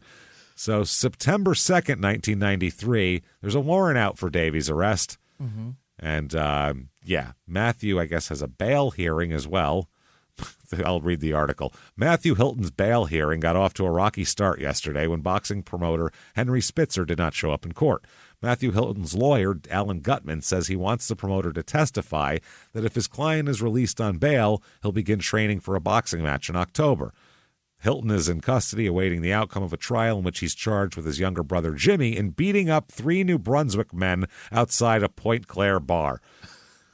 These brothers are fucking menaces to society. Yeah, they are. Yeah. A warrant has also been issued for the arrest of brother Davey in the same incident. So all 3 of the brothers beat the shit out of people. 3 men, yeah. Yeah, said, I'll watch me beat all 4 of those guys up. Wow. Matthews denied bail because he was arrested while on probation for a 1991 armed robbery. So that's not great. Now, December 1993, Alex is charged with attempted murder after in Cornwall, Ontario, after he robs 2 different homes of $16,000. Oh. I guess 2 different homes were robbed of $16,000 by 5 armed bandits. And guess who's arrested? Alex and Davey Jr. Oh, Davey Jr.'s there too. Of course he is. They do everything together. That's the way they do it. They're arrested at a local hotel, and it's a big mess. But this will drag on till 1995 when it finally gets dropped for lack of evidence. Is that right? I'm going to say if they're around and something happens, you can pretty much just charge them with it, probably. Something bad happens, they probably had something to do with it. And how did they know that there was money sitting? Yeah, that's a lot of money. Yeah, cash. To be just sitting around in 2 houses. Yeah. They knew what they were doing. They knew who they were robbing. That seems like maybe there's, I don't know, drug people involved, something like that. So between 91 and 93, They both kept getting arrested for drunk driving, bail violation charges. They'd get prisoned for a week, a month. They'd get sent back and forth. Davey, he said, quote, anytime any of us drinks, it ends up bad news. Yeah. Yeah, stop drinking, all of you. You guys don't just drink. You fucking try to destroy yourselves. You open up your throat and take down 12 ounces of fucking Glenlivet at once. That's what you do. That's why. I know how you drink. I've seen it, and none of you are doing it for the enjoyment. Nope. I've seen it. I've smelled it, and it's not good. It's gross. It's gross. So, March 29th, 1994, Matthew and Jimmie, who are 28 and 22, respectively, are found guilty of assault causing bodily harm following the fight outside the Point Claire bar. Yeah. The duo beat up 3 tourists from New Brunswick in a parking lot outside Cheers bar. Well, cheers to that, everybody. Salute. Matthew was on parole for his 1991 robbery there. Davey is also charged, but was only located 5 months later in Cornwall, Ontario. Jimmie began the incident by accusing one of the 3 men of being an undercover police officer. Okay. The man was a miner, not like a young person, a guy who goes into mines and pulls stuff out of it. Not a cop, a fucking miner. Matthew allegedly threw the first punch as well. The 3 brothers beat and kicked one of the men until he lost consciousness. What does it matter if he's a cop or not? Like, isn't it legal to drink? Well, if he is a cop, do you think the 3 of you beating the shit out of a cop in the fucking street is a good idea for you legally? That's worse. Yeah. It's almost like if he said, yeah, I am a cop, they'd go, oh, shit, sorry then, I guess. I'll take you to jail, you fucking idiot. I'll call other cops and they'll come take you to jail. That's how cops work. Once you start beating him up and they don't call for backup, you can assume he's not a cop at that point. Probably not a cop. And you're probably going to find out in court that he's not a cop. Yeah. Either way, can't beat people in parking lots, cop or not. Right. You can't go, well, I thought he was a cop. And then the courts will go, oh, well, that's all right then. Hey, everybody thought he was a cop. How about... That's it. Take the cuffs off him. Come on, loosen him up. He thought he was a cop. That's better. He thought he was beating up a peace officer, you guys. It's okay. Yeah, totally cool. Undercover, too, so it's fine. June 15th, 1994, bench warrant is issued for the arrest of Matthew Hilton after he failed to appear in court for sentencing on the assault charge. He was supposed to appear with Jimmie, who did show up and was sentenced to 45 weekends in prison. What? 45 weekends. You could do that? I guess so. Just the weekends for assault on these people.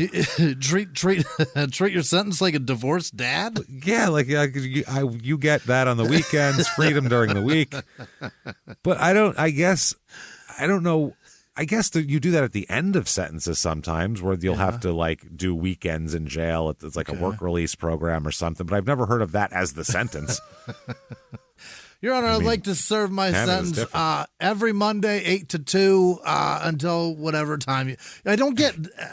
And can we have barbecues while I'm in? We can. Okay, good. That's good. I sentence you to 387 hours in the joint to be served at your leisure. Okay, I'm going to go in there and have guys rape each other. Okay, sounds good. All right, bye. To be served at your leisure. At your leisure. He's treating his sentence like it's PTO. Use it up by the end of the year now. You got to use it or lose it, man. Sorry.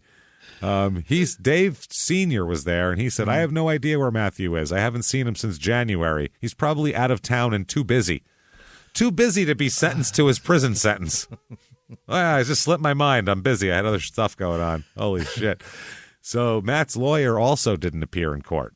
Really? So that means that no one planned to be there because the lawyer would show up and go, I don't know where the fuck the client is. Right. It was later learned that he had gone to the hospital, the lawyer did, for treatment of bursitis.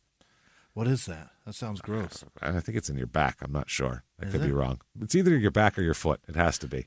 It sounds like something in your nuts. Or your nuts. They're just big swollen nuts. Hardening of some urethra or some vessel that gets things to the tip. Urethral hardening, I believe is what they call it. That's bursitis.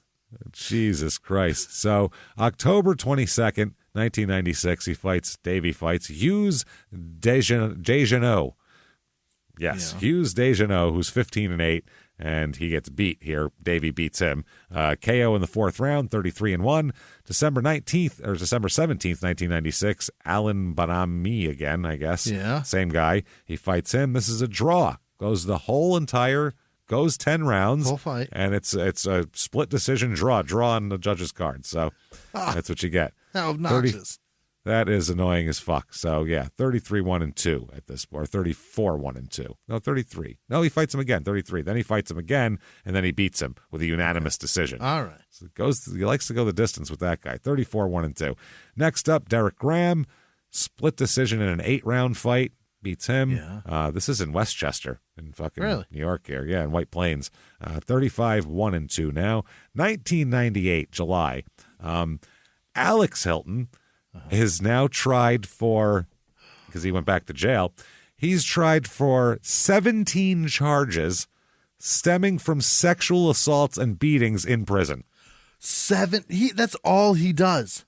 That's what he does. He goes around and He's one of the sisters. Yeah. He's the guy that you need to worry about. It's this guy. So wow. He was serving 6 months for assault and parole violations. He's not in there for 25 fucking years. He's in there for 6 months.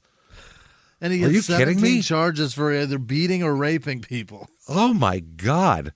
He and fellow inmate Peter Lorre, not the actor, I don't think, were accused of sexually assaulting Russell Jensen, 23, a convicted child molester, on 3 occasions. Okay. I mean, I get the fucking, point. Yeah. I get the point, but Yeah.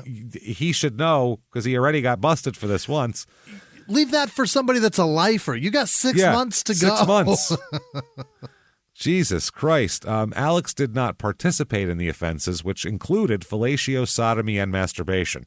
Oh. Alex is also charged with three other people in the beatings of Thomas Kitty, who's, I hope he wasn't a fucking child molester. Yeah, His name's that's terrible. Kiddie. I mean, Oh, Jesus no. Christ.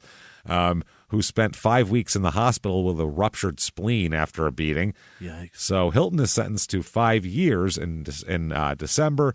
His lawyer blames Hilton's problems on a bad marriage. What? Is she in there too? Listen, you can blame a bad marriage for a lot of shit. You can. Credit being fucked up, this happening, you're sad, you have trouble trusting people. I like to watch people get raped isn't part of I had a bad marriage. She complains at me so much that I need to watch a guy. see rape. I need to see forced sodomy. I have to. If I don't see it, I'm not going to be happy. There's only so many times you're being told take the trash out before you say, I'm going to make a man rape another man. That's all I got left. What else can I do? Blood from a stone, darling. I got nothing else for you. So many times I can hear leave him in the mud room before I'm like, you know what? I'm going to make a man suck another man's dick. It's going to happen. I'm going to sentence him to that. So Judge Pierre Brassard described Hilton as, quote, vicious and heartless. Yeah. And he said he failed to take advantage of clemency from previous judges.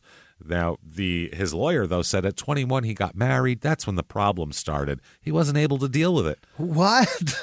He hasn't been able to process his desire to watch a man cry. Getting married made it weird for him. I'm perplexed at this, man. I don't know. This is a wild defense. I'm having a hard time finding the through line on this defense. Yeah, it's tough. I'm looking for it. Don't get me wrong. But I really just don't see it's been I'm going to rob a tough Dunkin' Donuts and make people rape each other because I shouldn't have got married at 21. My wife was a bad call. Because she just spends and spends and spends.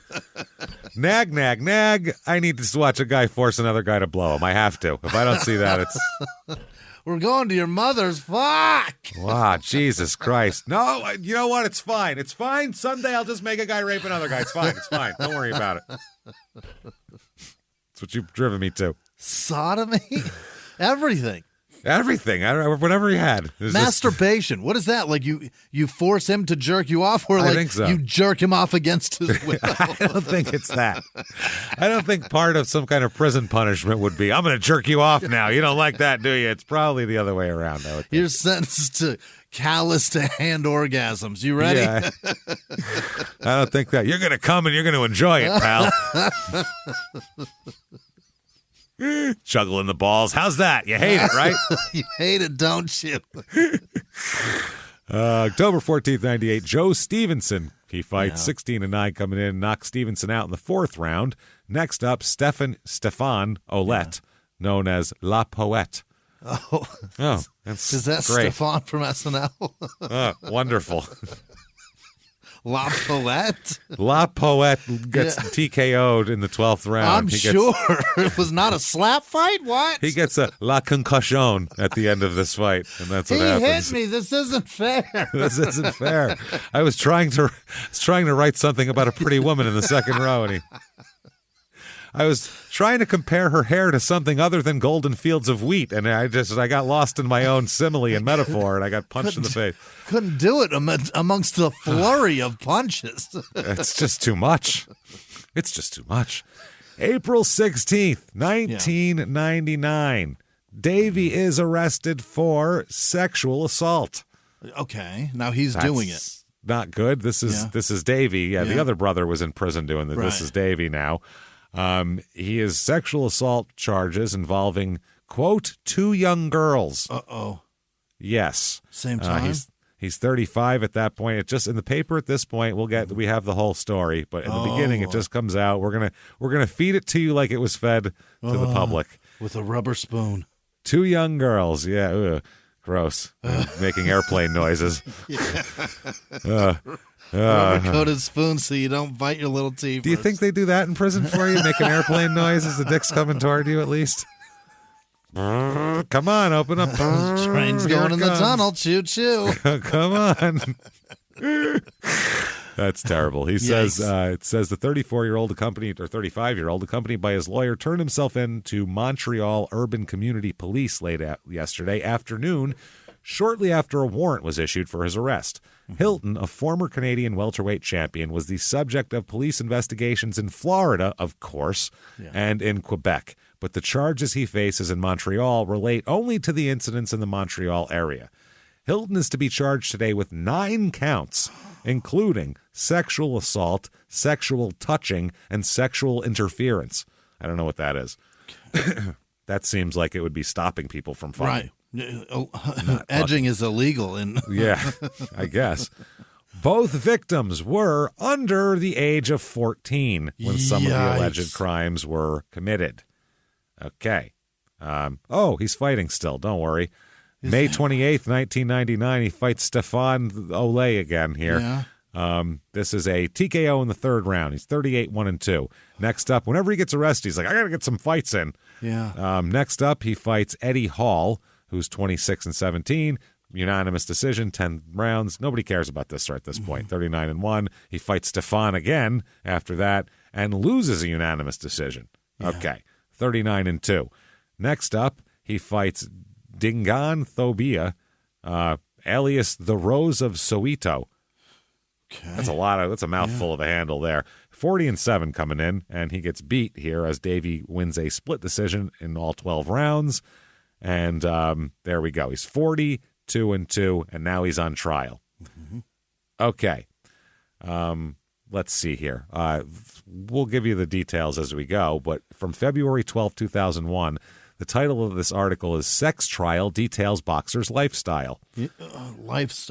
Lifestyle, how he lives. We'll talk about that. Yeah. Quote, the children didn't go to school. Their father drank until the wee hours, hung out with relatives of mobsters, and dragged his kids from house to house to motels to training facilities. Yeah. As the sex trial of Dave Hilton Jr. resumes here today, even defense testimony has painted a grim picture of the dissolute life of one of Canada's most talented boxers. Jesus, Mr. Hilton, the World Boxing Council super middleweight champion right now, is charged with sexually assaulting 2 teenage girls. Even aside from the criminal allegations, the trial has given observers an unflattering glimpse into Mr. Hilton's drunken nomadic existence. In the second half of the 90s, he and his family spent time shuttling between a half dozen different locations in Montreal suburbs, in small-town Ontario, and in Florida. Oh, boy. the 4 children, all of them still in their teens, didn't go to school past 12. Yeah. And the older daughter sometimes spent weeks on the road with him while he trained. At times, he could afford a grand lifestyle, heading to Florida with his pals to watch a Mike Tyson fight with a side trip to Las Vegas. At other times, he lived in trailer parks and worked in construction. Yep. Yeah, this is all falling into place. Checking out, yeah. This is all click, click, click. Yeah. Among his entourage were relatives of 2 brutal New York underworld figures, Jimmie Coonan, now serving a 75-year sentence for murder and racketeering, and the late Eddie the Butcher Kaminsky. Eddie the Butcher. Some of them stayed at his house for weeks, hanging out in Montreal's bars until last call, then heading home after 3:30 a.m. Mm-hmm. Other friends and 2 brothers also testified that they often went drinking for days and days until the bars closed and they passed out in a motel room or on a basement floor. Jesus. This is living... What a life. Yeah. We've seen this lifestyle be lived by these people. You know what I mean? By a traveler anyway. Not that all travelers do that, but we watched this lifestyle at the expense and peril of your own body and health. It's wild. Drinking himself to death. We were watching him. Death. Yeah. Like he went to the doctor saying your liver is going to explode if you don't stop doing this. You're going to die if you don't stop. And they're still doing it though. Other friends. And they said that in one puzzling moment, Mr. Hilton's mother, Jean, testified that he and his wife and their 4 children showed up at her apartment one morning at about 4 a.m. There was no explanation as to why the whole family was out in the middle of the night. They were just like, hey, just stopping by. They're like, it's 4 o'clock in the morning. Morning. Hi. I don't smell any bacon cooking, but, you know, if you could get on that. All these revelations came as, for days, the trial heard graphic testimony about alleged sexual abuse. Many of the details cannot be reported for legal reasons at the time.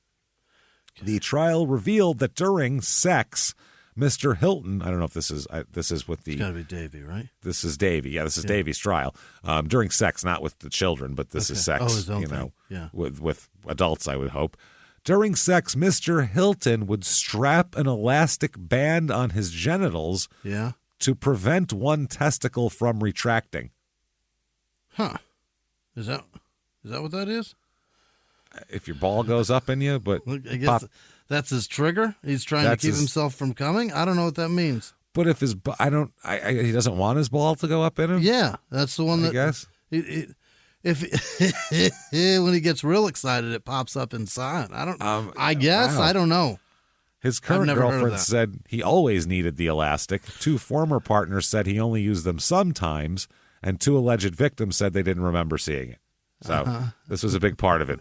Did he put a fucking rubber band around his nutsack is a fucking part of this trial where they got multiple people to come up and try to fucking sort this out.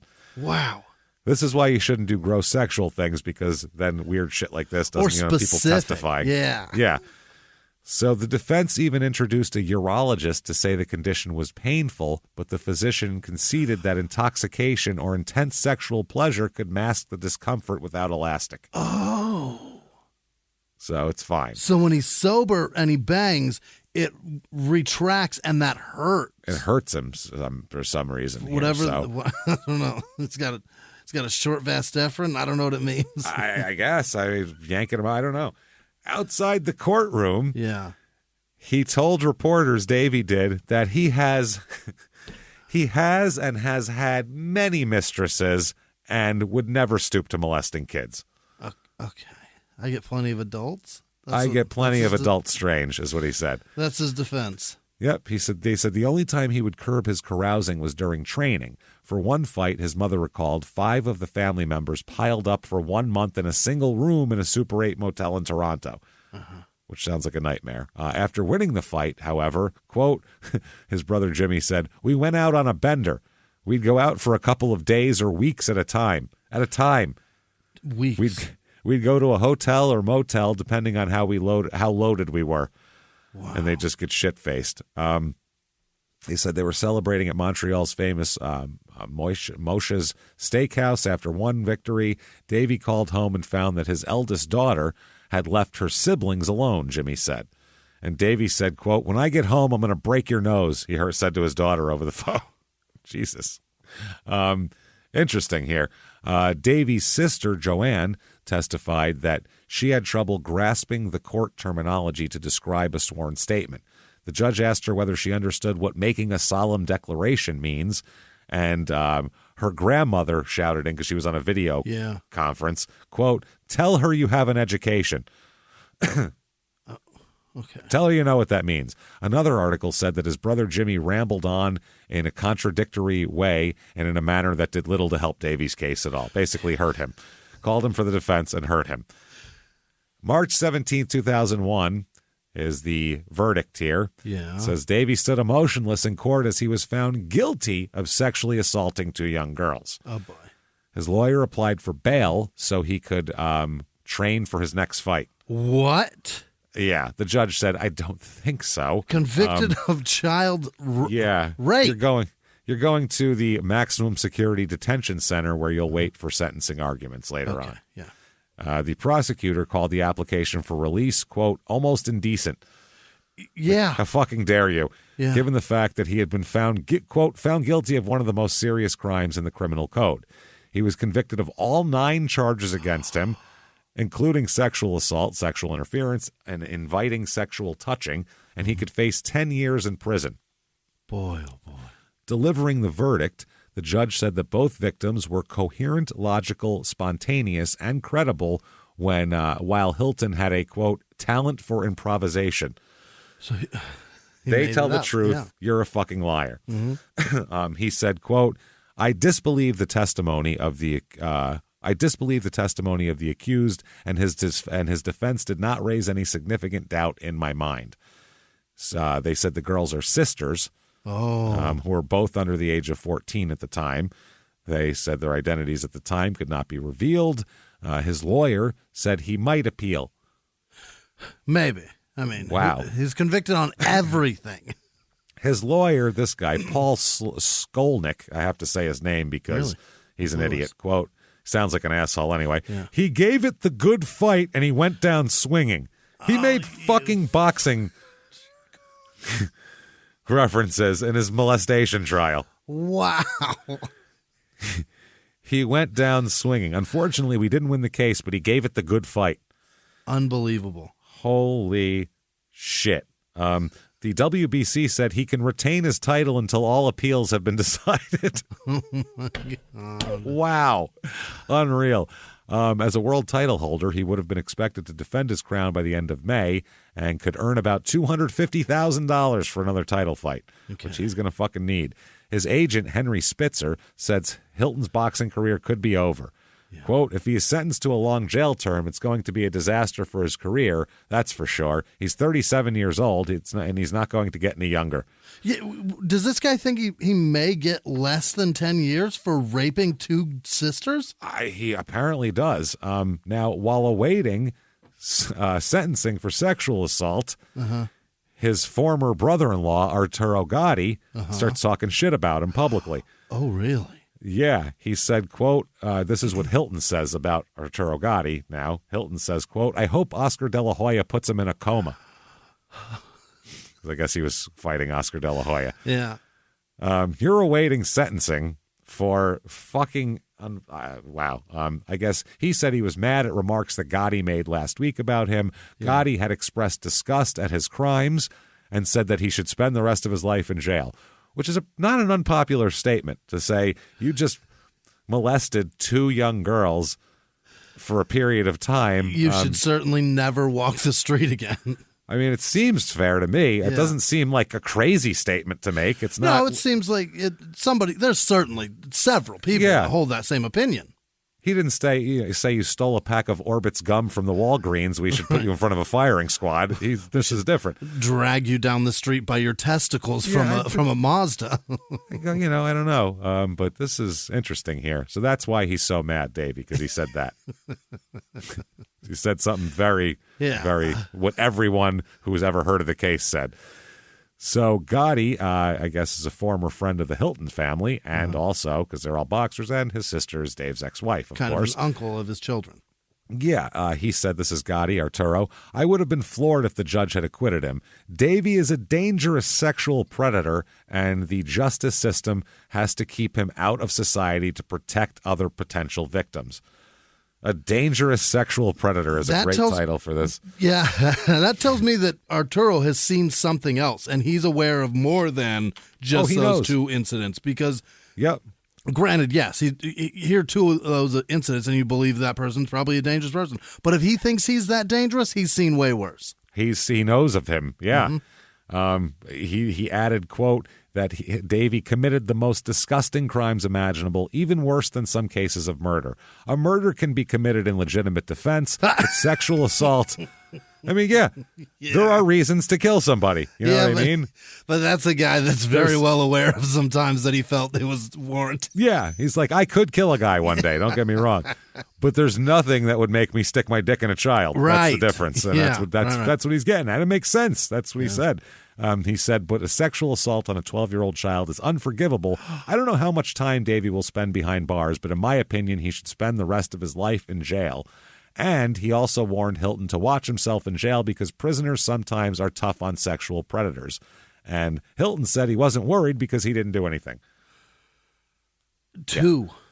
Yep. And while he's in jail, he said, no, I haven't been bothered except by 1 or 2 guys. I'm not here to prove anything. I'm innocent. If I was guilty, I would have agreed to plead guilty and did 2 years in jail because I guess that's what they were offering him. 1 or 2 guys? Which one is it? 1 or 2 guys tried to talk some shit. You're very well aware of who's tried to get you. Yeah. And again, not a guy who you would want to approach. Mm-hmm. This is a guy that you just go, that guy fuck kids, and then you avoid him. Right. But you're not going to, you better bring a lunch and a bunch of your friends and a lot some of guys. shanks and a bunch of everything else because he will kick a bunch of guys' asses at the same time. For sure. Professional fighter to non-professional fighter is not, it's not the same, especially a boxer. Right. Or a wrestler, you can only wrestle one person at once. Yeah. And then a guy can come up behind you and bash you over the head. A fucking boxer can knock 5 guys out in 10 seconds if he's good. I mean, it's not even a close match. And a street fight and a fist fight is one thing, but a guy that's capable of laying people down. Dangerous, man. Yeah. Pro fighter's dangerous. So he said, I wouldn't have risked doing 15 or 14 years, which is what he's up for. He plans to appeal his conviction. He insisted throughout the trial he's a victim of a conspiracy hatched by the 2 victims and their no-good mother. Oh. He said, quote, the mother asked me for 2 things, for money and that I plead guilty. I said, no way. Mother just asked me to, take responsibility for my actions, and I said, absolutely not. I will not do that. She asked me to admit what I did wrong, and I said, no, ma'am. No, ma'am. You will not get $1 out of me, and your children will never have their dignity again. Never. So he is sentenced to, you, sir, may fuck off. 7 years in prison he gets. Per, right? 7 years in prison. Not even a year per fucking charge? Nope. He got 7 years. It was 14 was his max, and he got 7. Wow. He's stripped of his boxing title, of course, because he can't defend it. And so there he is. He's led away in handcuffs to begin serving his sentence. One thing, though, he says he is innocent. As guards escorted him out of the prisoner's box, he lashed out at his accusers, saying that he's been framed. Wow. The boxer's, this is from an article, the boxer's absence of remorse and undying vows of innocence were noted by Quebec court judge Roland Matt as she handed down the 7-year term, the full amount requested by the prosecutor. I guess they asked for 7 years. The judge said, quote, he was often more concerned by his entourage than by his testimony. She said that Mr. Hilton did not show any compassion toward his victims. And he said, she also went on to say, I have no hesitation in concluding that they'll remain scarred for a long time. Outside the courtroom, Dave's parents, Gene and Dave Sr., were out here, and they maintained his innocence as well. Yeah. And Gene said his only guilt is having a problem with alcohol. Is that right? Well, if you get drunk and fuck kids, then that's more of a problem here. I think, even if... Yeah. Yeah, even if you, I think the children fucking is certainly the problem, the tip top of the problem. That's it. During his testimony, he admitted that his memory was often clouded by alcohol binges that went on for days and weeks at a time. The judge also said alcohol was his toughest adversary, but she also said that there were numerous aggravating factors that contributed to his sentence, including the age of the girls and frequency of abuse. One said she'd been abused almost daily. This isn't once. This is the fuck? A constant, systematic, ongoing thing. But 7 years? 7. Crazy. That's it. Crazy. His agent, Henry Spitzer, insisted that Hilton's sparring days aren't over. Quote, "You'll see him in the ring again. I don't know when, but he'll bounce back. The Hiltons, they always bounce back." Gross. In the 1980s, a rosé swept the country. Hey, Mike, I really like this white Zinfandel. Well, good. Now put it down. We're going to try another one. White Zin became America's top-selling wine. But most don't know that this sweet drink has a sour history.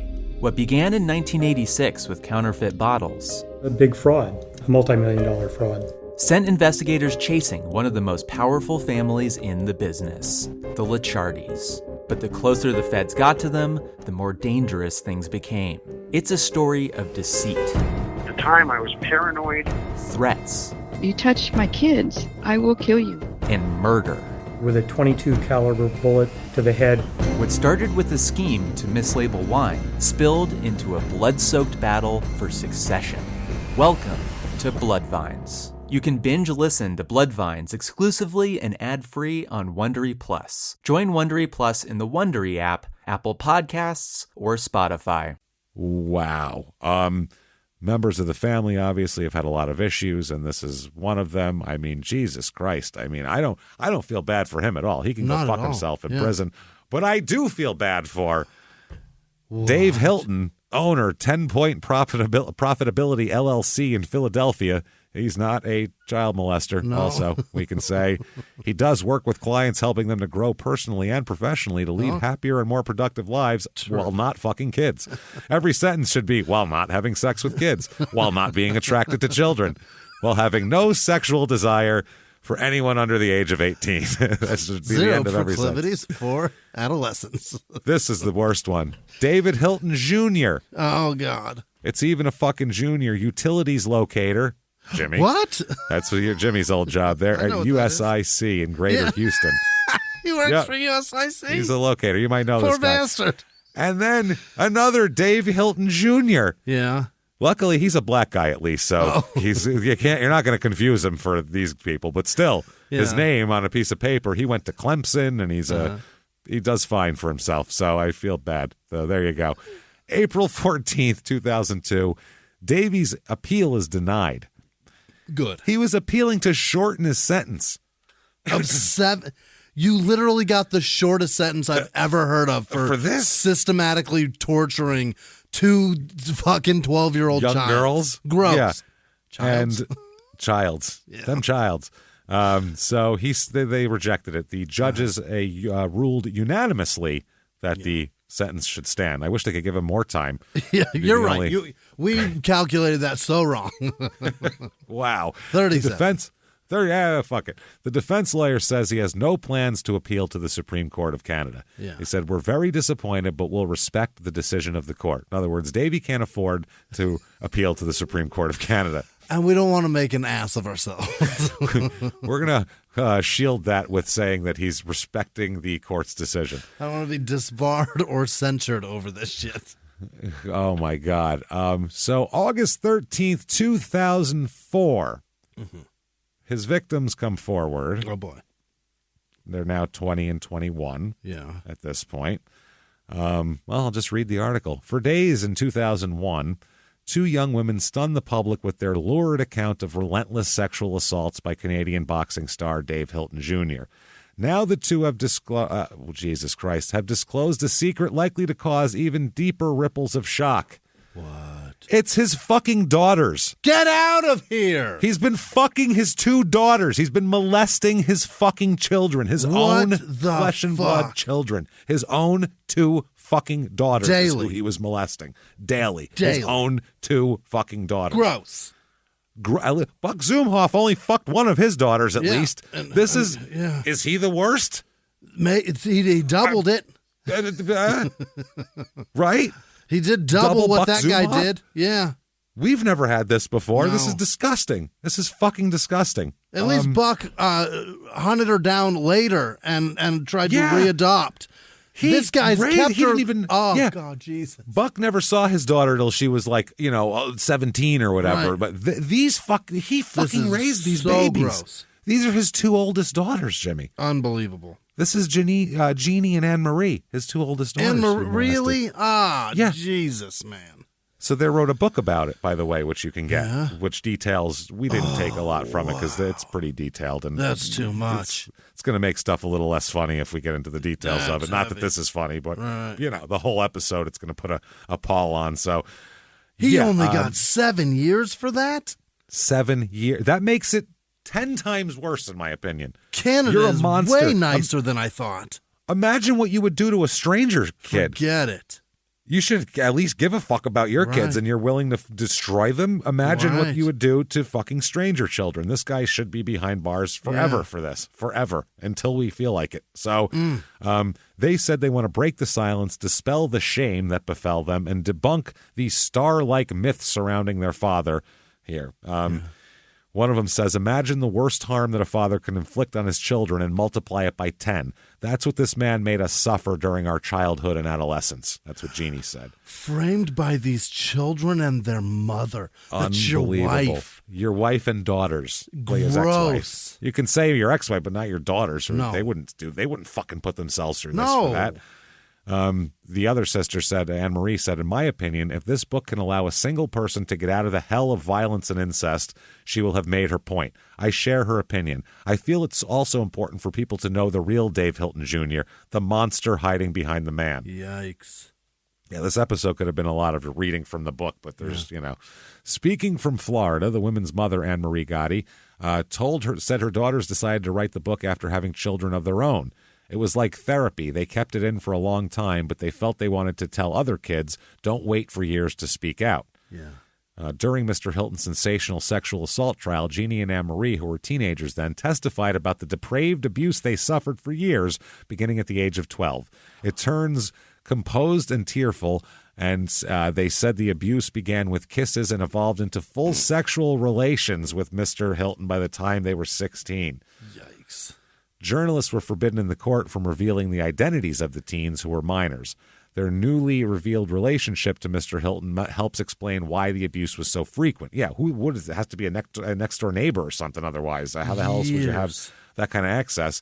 Often occurring on the road while he pursued his boxing career. That's why he remember he said his older daughter would come with him on the road to train? That's why. Because he was molesting this poor girl. In the witness box, the teens described how they felt they no longer owned their own bodies. Mr. Hilton would even pit them in sexual contests to satisfy him against their will, the court heard. What? At the same time, Jimmy. Oh, my God. At the same time. Oh, dear God. That's not even fucking normal in the realm of fucking molesters don't normally do that. He's a super molester. That's a whole... Jesus. Take it up a notch with its own kids, and then make it so he got them both at the same time.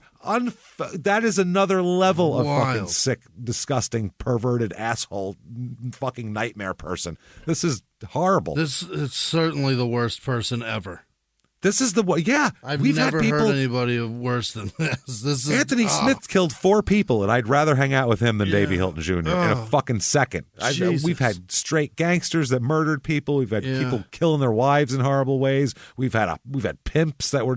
I'd rather hang out with any of these people than Dave Hilton Jr. Both of your children at the same time. What a fucking disgusting monster! Jesus Christ. So.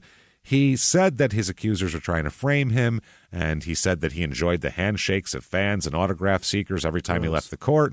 But, they said the verdict of guilty sided with the young women, concluding that 2 very ordinary teenagers with very little schooling had given testimony that was credible and coherent. They both live in the U.S. now and have had counseling for their abuse. God. Jeannie is trying to get her nursing degree at the time in Florida, and Anne Marie lived on an Army base in Chicago with her husband. Okay. So Jeannie has 2 young boys. Anne Marie has 1. She said, quote, this is Anne Marie, the mother, quote, Jeannie wants to break the silence. here. Well, that's good. She knows there's a lot of kids who are victims of incest that think it's their fault. Jeannie feels that no matter what his jail sentence is, it will never pay for the damage that he did. Yeah.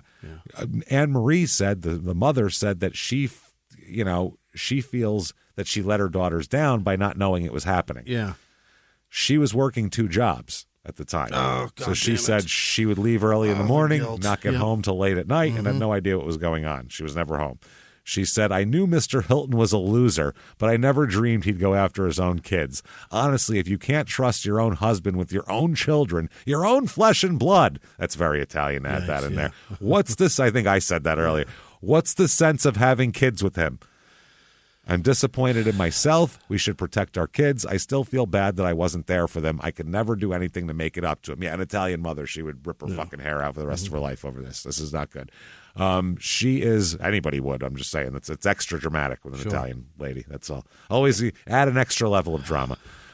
Mr. Hilton is serving a 7-year sentence on these charges, and he's since requested, he was eligible for parole in 2003, but waived his right, and then requested a parole hearing in 2004 because he wants to make a boxing comeback. Oh, really?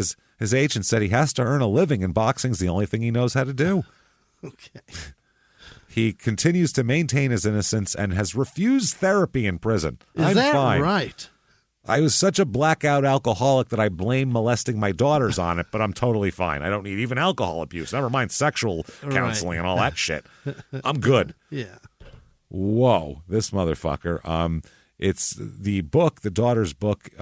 It's got a French title, roughly translated to "A Heart with a Black Eye," is due out in French at the time. So, it's pretty graphic. So, September 1st, 2004, Davey attempts to block the publication of the book. Really? Yeah, that is wild. Can you do that? I mean, you can if there's untruths in it. I mean, I guess you have to wait for the book to come out for to know if it's got untruths, right? Well, no, most of the time, a publisher, before they publish a book, they do a round of legal on it to clear everything and make sure there's no slander in there, nothing they're going to get sued over. For libel, right? So it's a bunch of that shit. So he's trying to stop it at that point there. So, October 13th, 2004, Jeannie says that she hopes that her memoir of her father's sexual abuse will help other victims at the time. I hope so too. She said, quote, I really just had to put things away because if not, I'd always be living in the past, and I can't because I have 2 boys that depend on me. She said at one time her father was her hero, but now she hasn't spoken to him in 5 years. She says she feels pity for him because he can't admit anything he did wrong. Wow. She said the abuse started when she was 12. Yeah. Gross. 12. She Several said, years. I never had a chance to be young. When they stopped going to school. Mm-hmm. I never had a chance to be young. In high school, when friends were saying, let's go to first base and kiss boys, I mean, I was already doing things with my father that was way, way beyond first base. Oh, God. This line here. Jesus Christ, everybody. Buckle up or fast forward 30 seconds because it's gross. Quote, I think that the day I lost my childhood was when he penetrated me. Yeah. Oh, my God. Oh, dear Lord. I felt as though I was completely finished for me. Then I died at that point. That poor girl. Jesus Christ. Oh, Jesus. Fucking Jesus, man. She described how she knew it was wrong, but it was the first time her father had stopped beating her. So she was like, well. Christ, at least he's not punching me? At least he's not punching me. She said it became normal, and she wasn't allowed to go to school because she had to care for her father and her younger siblings while her mother worked 3 jobs. Oh. She said she felt like her father's wife at a lot of the times here. That's wild. That's fucking crazy. So Alex, by the way, 2004, Alex is convicted after threatening to hurt employees at a diner unless they handed over $40 that they had in the register. $40. He's not even with a weapon. Just I'm going to punch people unless you give me what's in the register, which is $40. Was it 4:50 a.m. right before they opened? Yeah. What are you doing?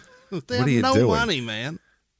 So Alex was again doing this in 2006. He's also arrested for threatening his former brother-in-law and then given a suspended sentence for robbing a convenience store with a baseball bat. Yeah, that's his MO. That's right Alex. Yeah. June 19th, 2006, Davey's released from prison after serving 2/3 of his 7-year sentence, with 8 months added in 2003 for refusing to submit to an alcohol test in 1997. Wow. Well before everything else. So June 19th, 2006, he's released, still denies everything. Wow. Denies every fucking thing. He knows. He has to, in order to avoid parole violation, he has to have no contact with his daughters. Right. Yeah. He must stay in a halfway house till 2009, abstain from intoxicants, not be in the presence of females under 18 unless in the presence of a responsible adult, which he is certainly not, and participate in a program designed for sex offenders in denial of their crimes. So, yes, that is interesting here. The daughters have the book out. Hilton maintains his innocence, though, saying that the crime of molestation he was charged with was, quote, something I would never do. Yeah. But you did. Yep. He said that I refused to go along with a plea because I was innocent, and I paid the price of my name and my money and my boxing title and everything for fighting for the truth and being innocent. That's what he's saying. Okay. I cannot stand when someone is put with incontrovertible evidence in front of them and they're just going to fucking deny it. Just as a human being, it annoys me. Yeah, just because it's a gross charge and it's not fun to discuss. You can't do it, man. No, it's just stupid. We know you did it. You can't just say I didn't and move forward. It's fucking ridiculous. He asked people to, quote, imagine for a second it's not true. If it's not true, how do you think I feel? Wow. I don't care.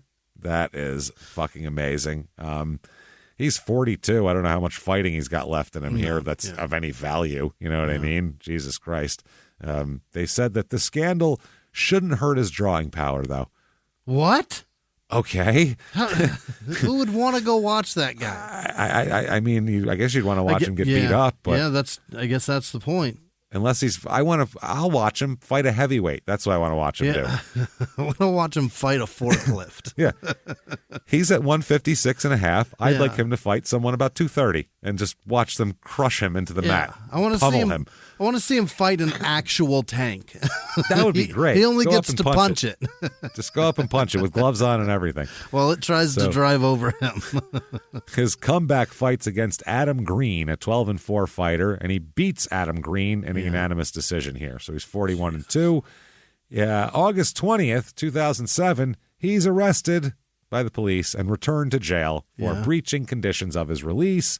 He assaulted his wife and made threats. Of course he did. Of course he did. He's acquitted on the charge of assault and death threats, but remained detained pending the decision of the commission because he's on parole. So they can just kind of, you don't really own yourself at that point. October 2007, he's back in court again, and it's a mess, man. Now, here's Alex in court here. Davey's in court. Alex is also back in court.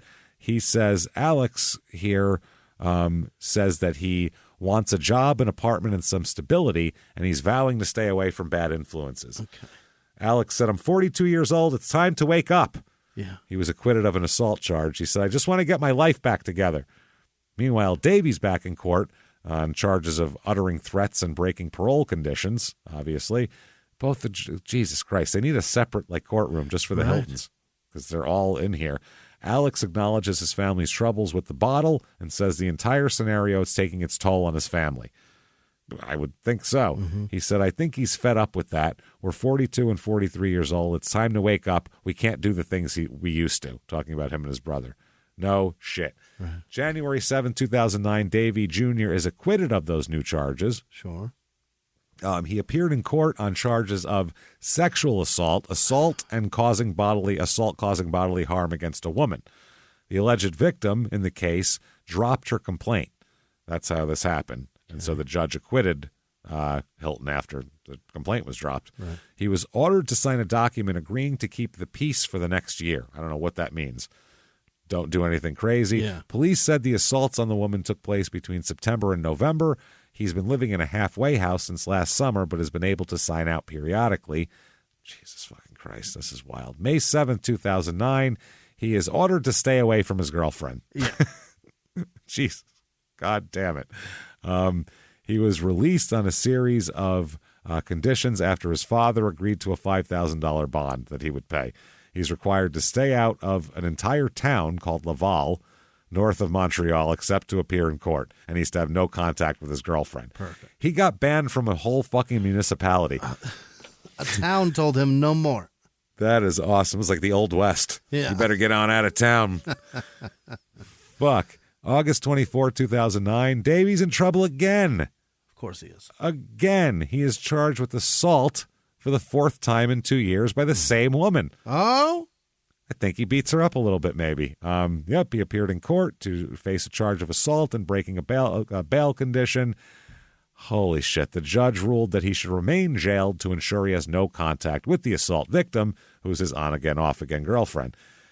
They said that he has demonstrated an inability to abide by court conditions and shown he doesn't always make the best choices when it comes to the alleged victim. Right. I would say always makes bad choices. Hilton said it was all for love. I love her too much, you see. He testified during his bail hearing that he reunited with his ex-girlfriend, thus, by his own admission, breaking 7 court and bail conditions. 7. Idiot. Because she threatened to commit suicide, though. I was trying to help her. I love her too much. He then went on to say, quote, I would do the same thing for anyone here. I just care about life. That's all. Yeah. Oh, my God. The prosecutor said, why didn't you just call 911? Yeah. And he said, I would do anything in the world to help her. Not call 911, but, I'll punch her. I got to be close to her. I'll punch that fucking bottle of sleeping pills out of her hand. Yeah. So he acknowledged that his relationship with her has been troubled. Obviously, he's been arrested 4 times. He said, she can love me today and hate me tomorrow. It's weird. It's like, I'll get drunk, beat her up, and then she doesn't like me anymore. I don't know what the fucking story is. She's real, real flighty, that one. You know how ladies are, a little flighty. We make up, we have a little period of happiness, and we get fighting again. It's very, it's weird. We're very unique. We're not like all these other couples. We're not like everyone else. It's not the exact same formula. Oh, my God. Hilton's lawyer played a number of messages from the woman left on the lawyer's personal cell phone, pleading for a way to have the 2 newest charges thrown out. Oh, my God. They have they have one of those relationships. It's a cyclical fucking, she's a battered woman who doesn't understand that this is not normal. One of the messages said, could you do something as fast as possible because I can't live without him. My heart is broken. No, dear. No. He was arrested in the latest incident after what police described as a night of drinking in which the woman ended up with a swollen lip. He denies any assault took place. She must have been stung by a bee or something. I don't fucking know. She drinks really fast, and sometimes she just smash, man. She's bad at it. Bad drinker. Yeah, she's a real heavy mug. Yeah. Real heavy mug. She had a drinking problem like the guy in Airplane. Yeah, he's got a drinking problem. But it appears that his son's behavior is finally wearing thin for the patriarch. Dave Hilton Sr. does not approve of his latest relationship, and after watching his son sent away, said it was too much. Quote, I do blame my son. He knew what he was doing when he got up that night, and she came to get him. We trusted him. I trusted him. All my boys would never do that. All my other boys would never do that. Uh-huh. They just robbed fucking 7-Elevens and Dunkin' Donuts and shit. Oh, my God. That's fucking wild. His mom says that Alex is doing much better these days. Oh, good. By the way. Yeah. Thank goodness it's been almost a year and we've had no problems with Alex. Mm. That's great. Your one kid fucked his daughters, though. In a dramatic gesture, Hilton waved his handcuffed arms around in a sweeping motion toward the courtroom's visitors gallery.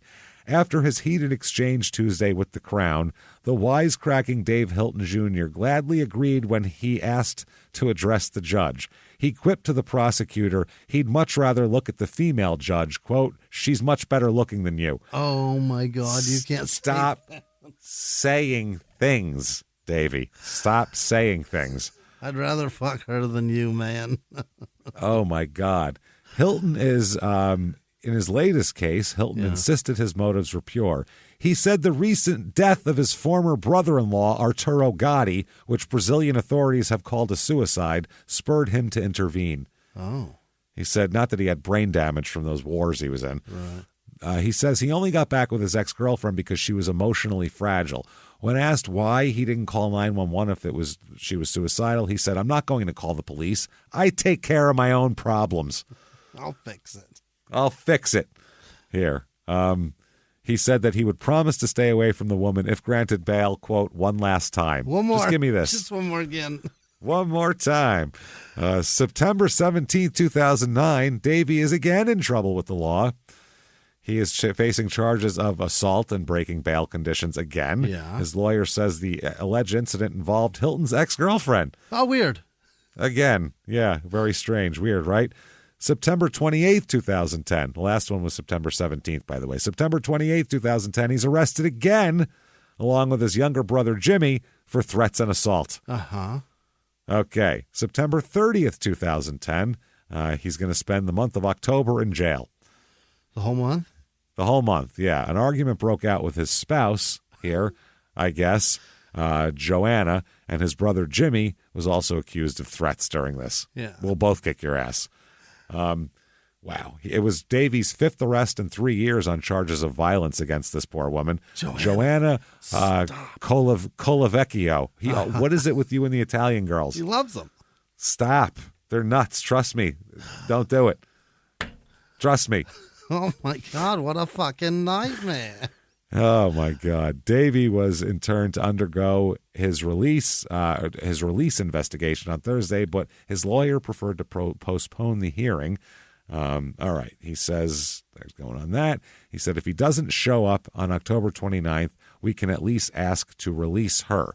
Apparently, there's another problem here. She alleges that he threatened her with death and pushed her with her shoulder in the frame of the door. According to the lawyer, Hilton said he was completely drunk on the night of the evening. Uh-huh. On the evening of the incident. Right. So, Jesus, this is a fucking mess. They've been dating since 2007. He was fresh out of prison for molesting his daughters, and she scooped him up. I mean, someone's going to take him.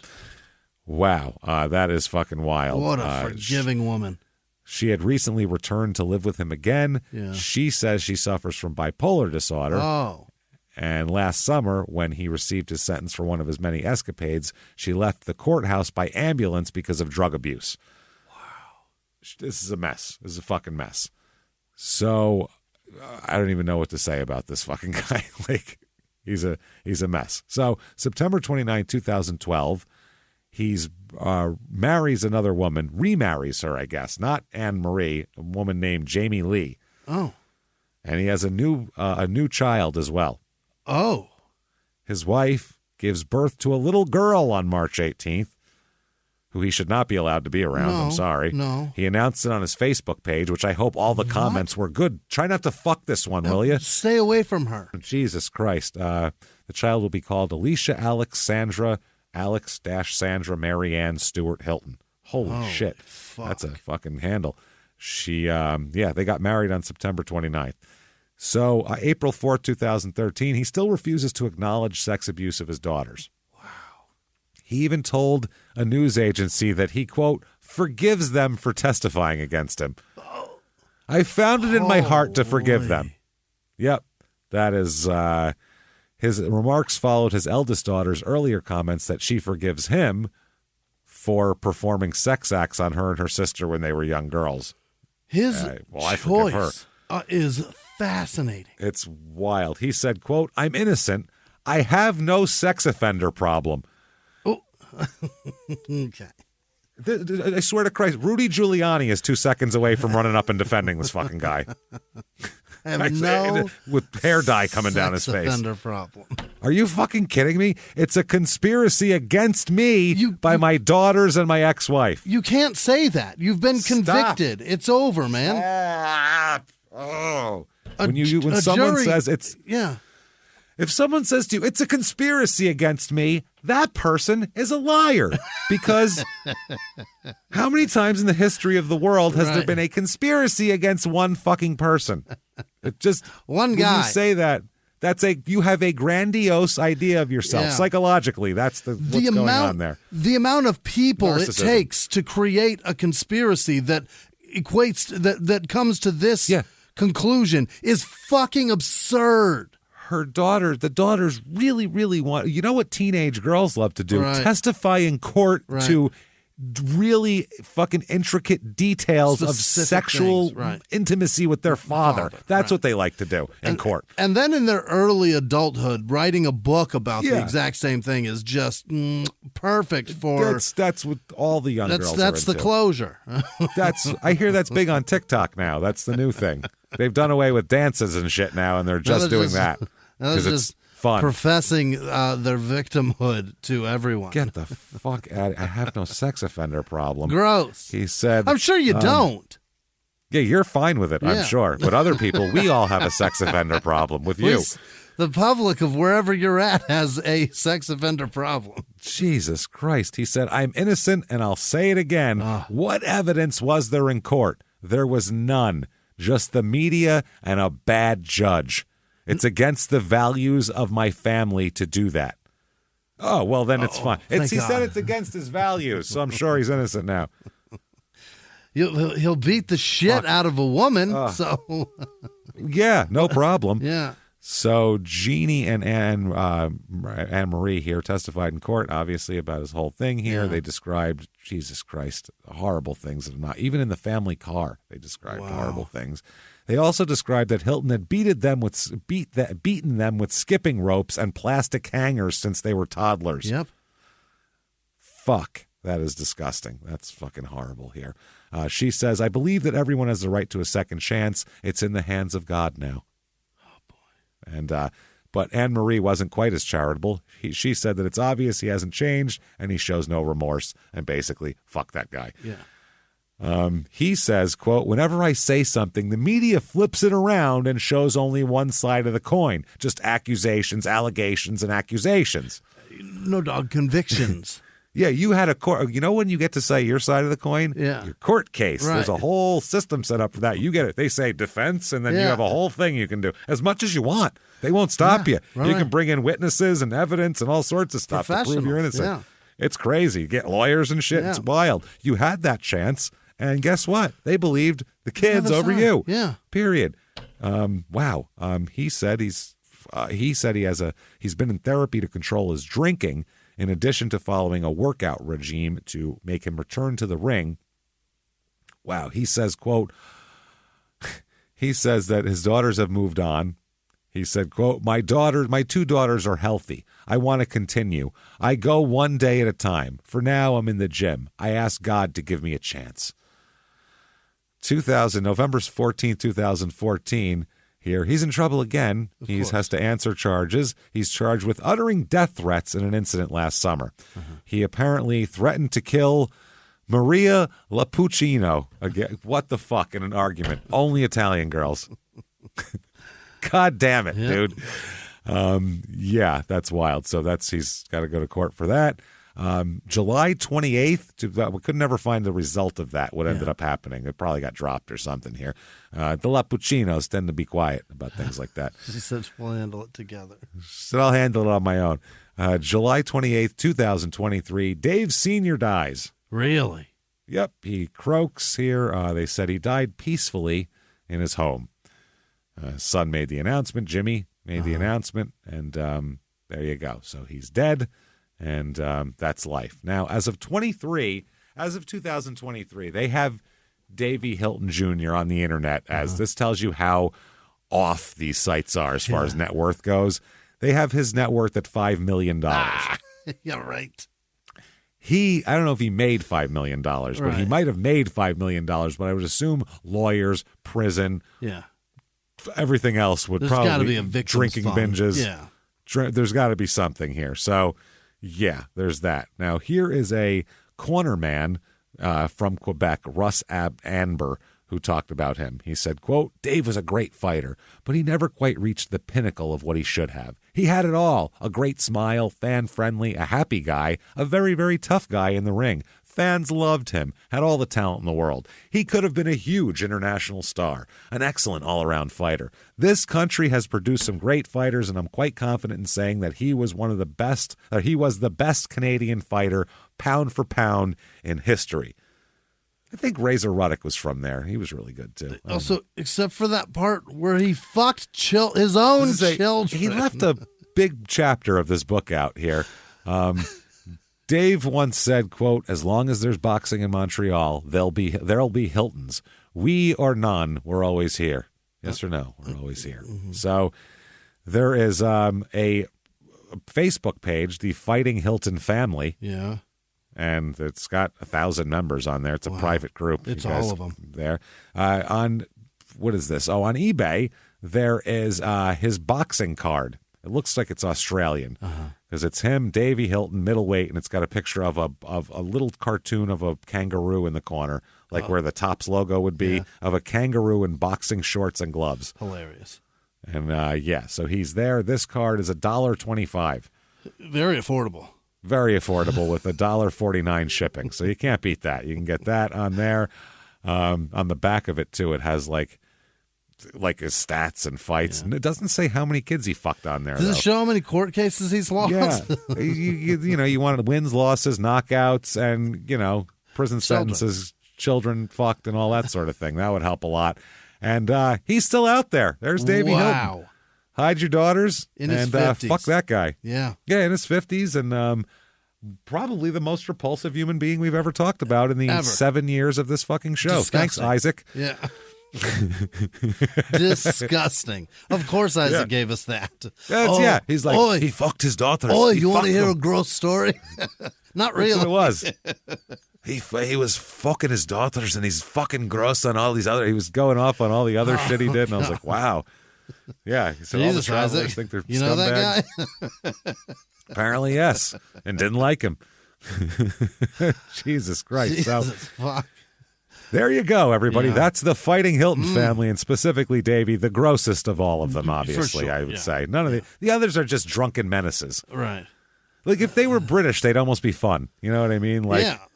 A bunch of, but the fact that one of them fucked a kid really takes the fun out of it.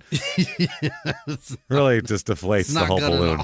So that's pretty gross. But if you like the show, tell the world about it. Get on whatever app you're listening on, please, and give us 5 stars. It does help a lot. It helps drive us up the charts and helps people realize that crime in sports exists and they want to hear it. Don't hog it all to yourself. Tell your friends about it. Do that, and then also follow us. Yeah, do that. Well, go to our site, first of all. We have shutupandgivememurder.com, where you can get tickets to all the live shows for Small Town Murder, the ones that are left that have tickets left, which are September 8th in Atlanta, September 9th in Charlotte. Tickets are left for those, and a few left, too, for Dallas in December 2nd. So get your tickets for Dallas. For that one, that'll be fun stuff. Shutupandgivememurder.com. Virtual live show. Wherever you are in the world, we can come right to your living room. Anywhere. And we're doing it on October 26th, and it's available for a week after the show to watch as many times as you want, or, delay for when you can watch it or whenever. So it's a Halloween-themed show like last year. We're going to dress up. It's going to be a gross, Halloween-themed murdery type shit that does like that. It's going to be a lot of fun. It's just like a regular live show. That's how these work. It's a comedy show. You see the pictures. Everything's there. Only difference is instead of sitting in a big crowd of people, you're in your living room. You're smoking your own weed, drinking your own booze, eating your own snacks. Do that. Tickets go on sale. Very intimate. Tickets go on, not as intimate as Davey Hilton, though. Tickets go on sale September 1st for that show. So that's shutupandgivememurder.com/virtual live is where you find those. You also want to follow us on social media as well, where we are at Crime and Sports on Facebook and Twitter, and we are at Small Town Murder on Instagram and Threads. So you can find us all there and follow us and get all the latest news. And you definitely want to start doing Patreon if you haven't done it yet.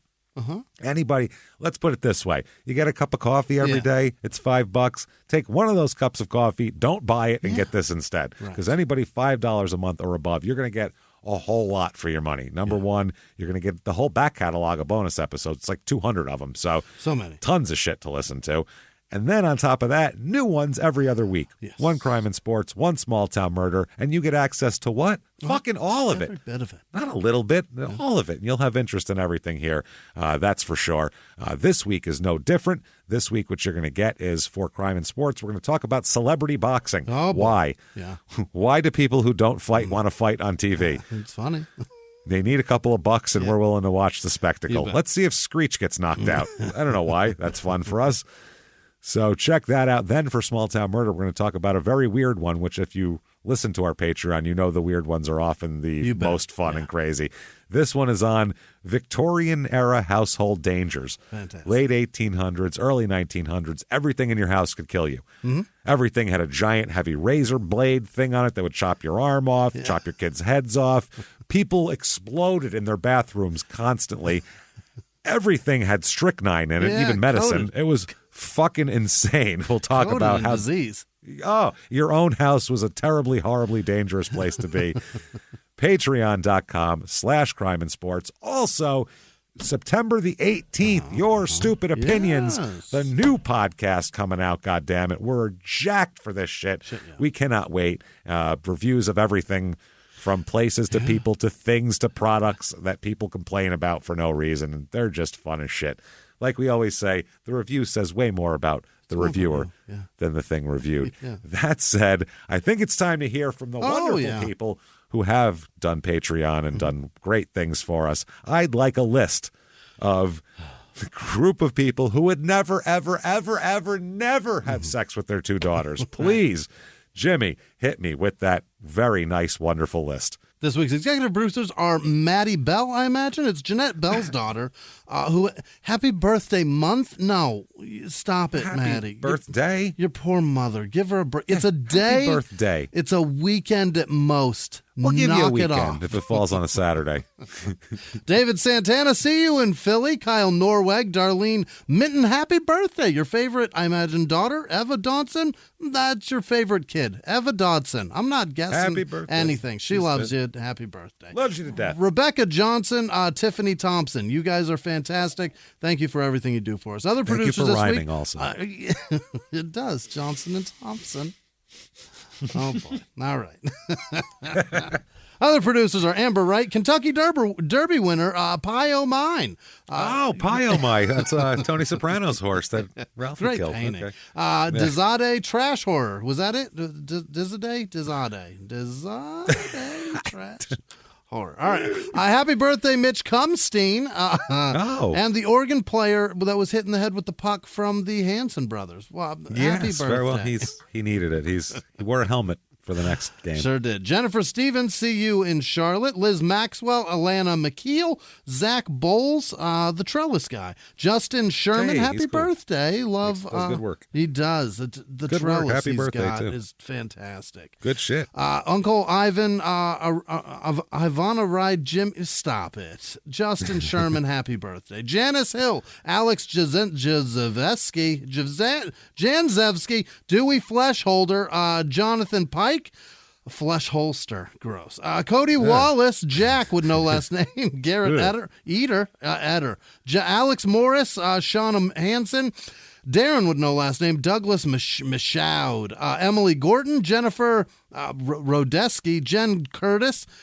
Louis Lucien, Wendy Hinkle, Julie Scardina, Michelle Mackey. I'm just going to go one take Charlie and see if I get it right. Sarah Francis Ralston, Camille Snodgrass, Joe with no last name, Pauline Bray, John Coyne, Benjamin, Gwyn Mara, Kip with no last name, Troy Lawrence, Kip Hoover, Connie Halverson. 2 Kips and 3 names? Is that possible? Yeah, I think it's 2 people or one person that got 2 different. Oh, okay. One for somebody and one for Kip. Good for you, Kip. We've said your name 4 times now. That's 5. Jesus. 6 times for Kip. Connie Halverson. 7. Kip. Stephanie Ard, Keely Philbrook, Lexi with no last name, Amanda Dana, Danielle Johnson, Zoe with no last name, Michelle with no last name, Kristen Marie Tracy with no last name, Daniela Hinderink, Laurel Crater, Jamie Martin Mantia, Cooper Creighton, Chad Frisbee. He's got Frisbee money. Emma Rader. I hope that's not Dennis's family. Stephanie Wright. Julia X. Honestly, Jesus. Brady Keenum. Marlowe with no last name. Jennifer Childers. Shane Dahl. April Tannick. Sam Anderson. Tia Holly. Megan Reimer. Girth Brooks. Hell yeah. Christy Berta. Matthew Wine. Nicole Williamson. Paris 89 London. Kelsey Galvin. Caitlin Caitlin, yep, Wasan, Sherry Odell, Ivy J, Kristen Clark, Seth Keith, Dixon Cider. All right. That's perfect. By the way, BTK, as horrible as of a monster as he was, he actually was a much better father than our crime and sports subject of the week. He would never do. He would never do what camping this guy and did. fishing trips. What a guy. Sorry. Go ahead. Incredible father. Alexa with no last name, Alexis. Just call me wasted. Dave Franken, Jamie with no last name, Eric with no last name, Justin Miller, Jenna Bauer, Andrew Newman, Adriana Murado, Deanna with no last name, Julian Walter, Alex Aguilar, Jeff Gomez, Morgan Meyer, Kyler Kirch, Amanda Jones, Melton Park Beauty Rooms, whatever that is. If you're in Melton Park, look for a beauty room. That's who it is. David Beach, Kaylee Hymans, all right. Fabioli Hernandez, Bethany Bolt, Matthew Eagle, Lily with no last name, Arias. With no last name, Michaela Shore, Amy Clark, Laura Peddle, Kristen Palmer, Josh Sherman, Mona Coder Hamid. What? All right. Michael Collins, Tim Greenlaw, Rachel Tim, Kylie Ford. Oh boy. Elena Sarvesh with no last name.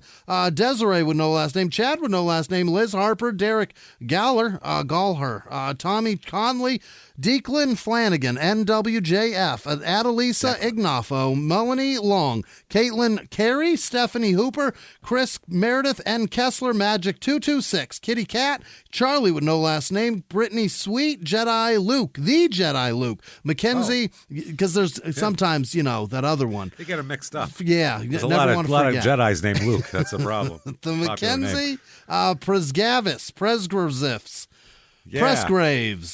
Trevor Koenigs,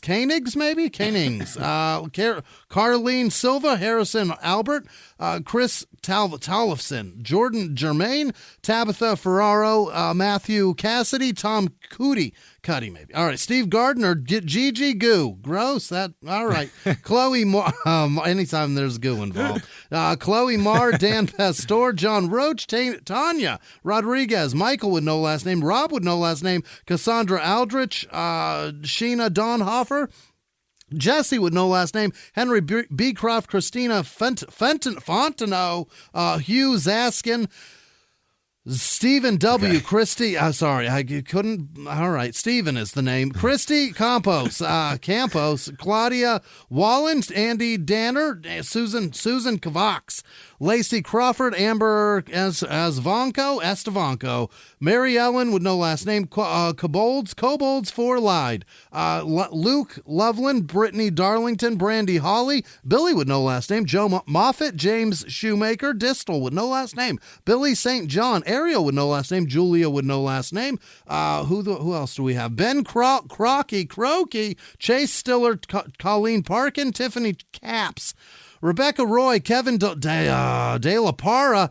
Marissa, this is impossible. Marissa Polly, Lori, why the fuck do I do this to myself? Lori Collier, Ryan Sullivan, Lisa Frere, Candace Dumond, Mary Copriva, Barbieri, George.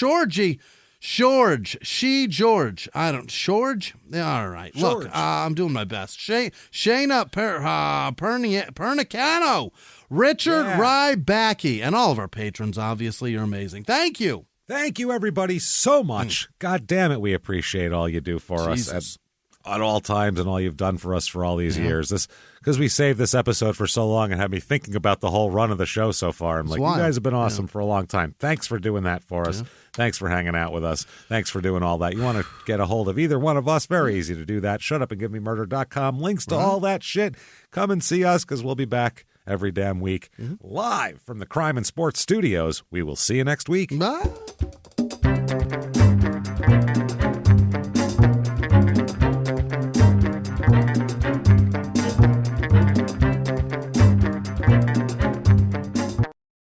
If you like crime and sports, you can listen early and ad-free now by joining Wondery Plus in the Wondery app or on Apple Podcasts. Prime members can listen early and ad-free on Amazon Music. Before you go, tell us about yourself by filling out a short survey at Wondery.com/survey.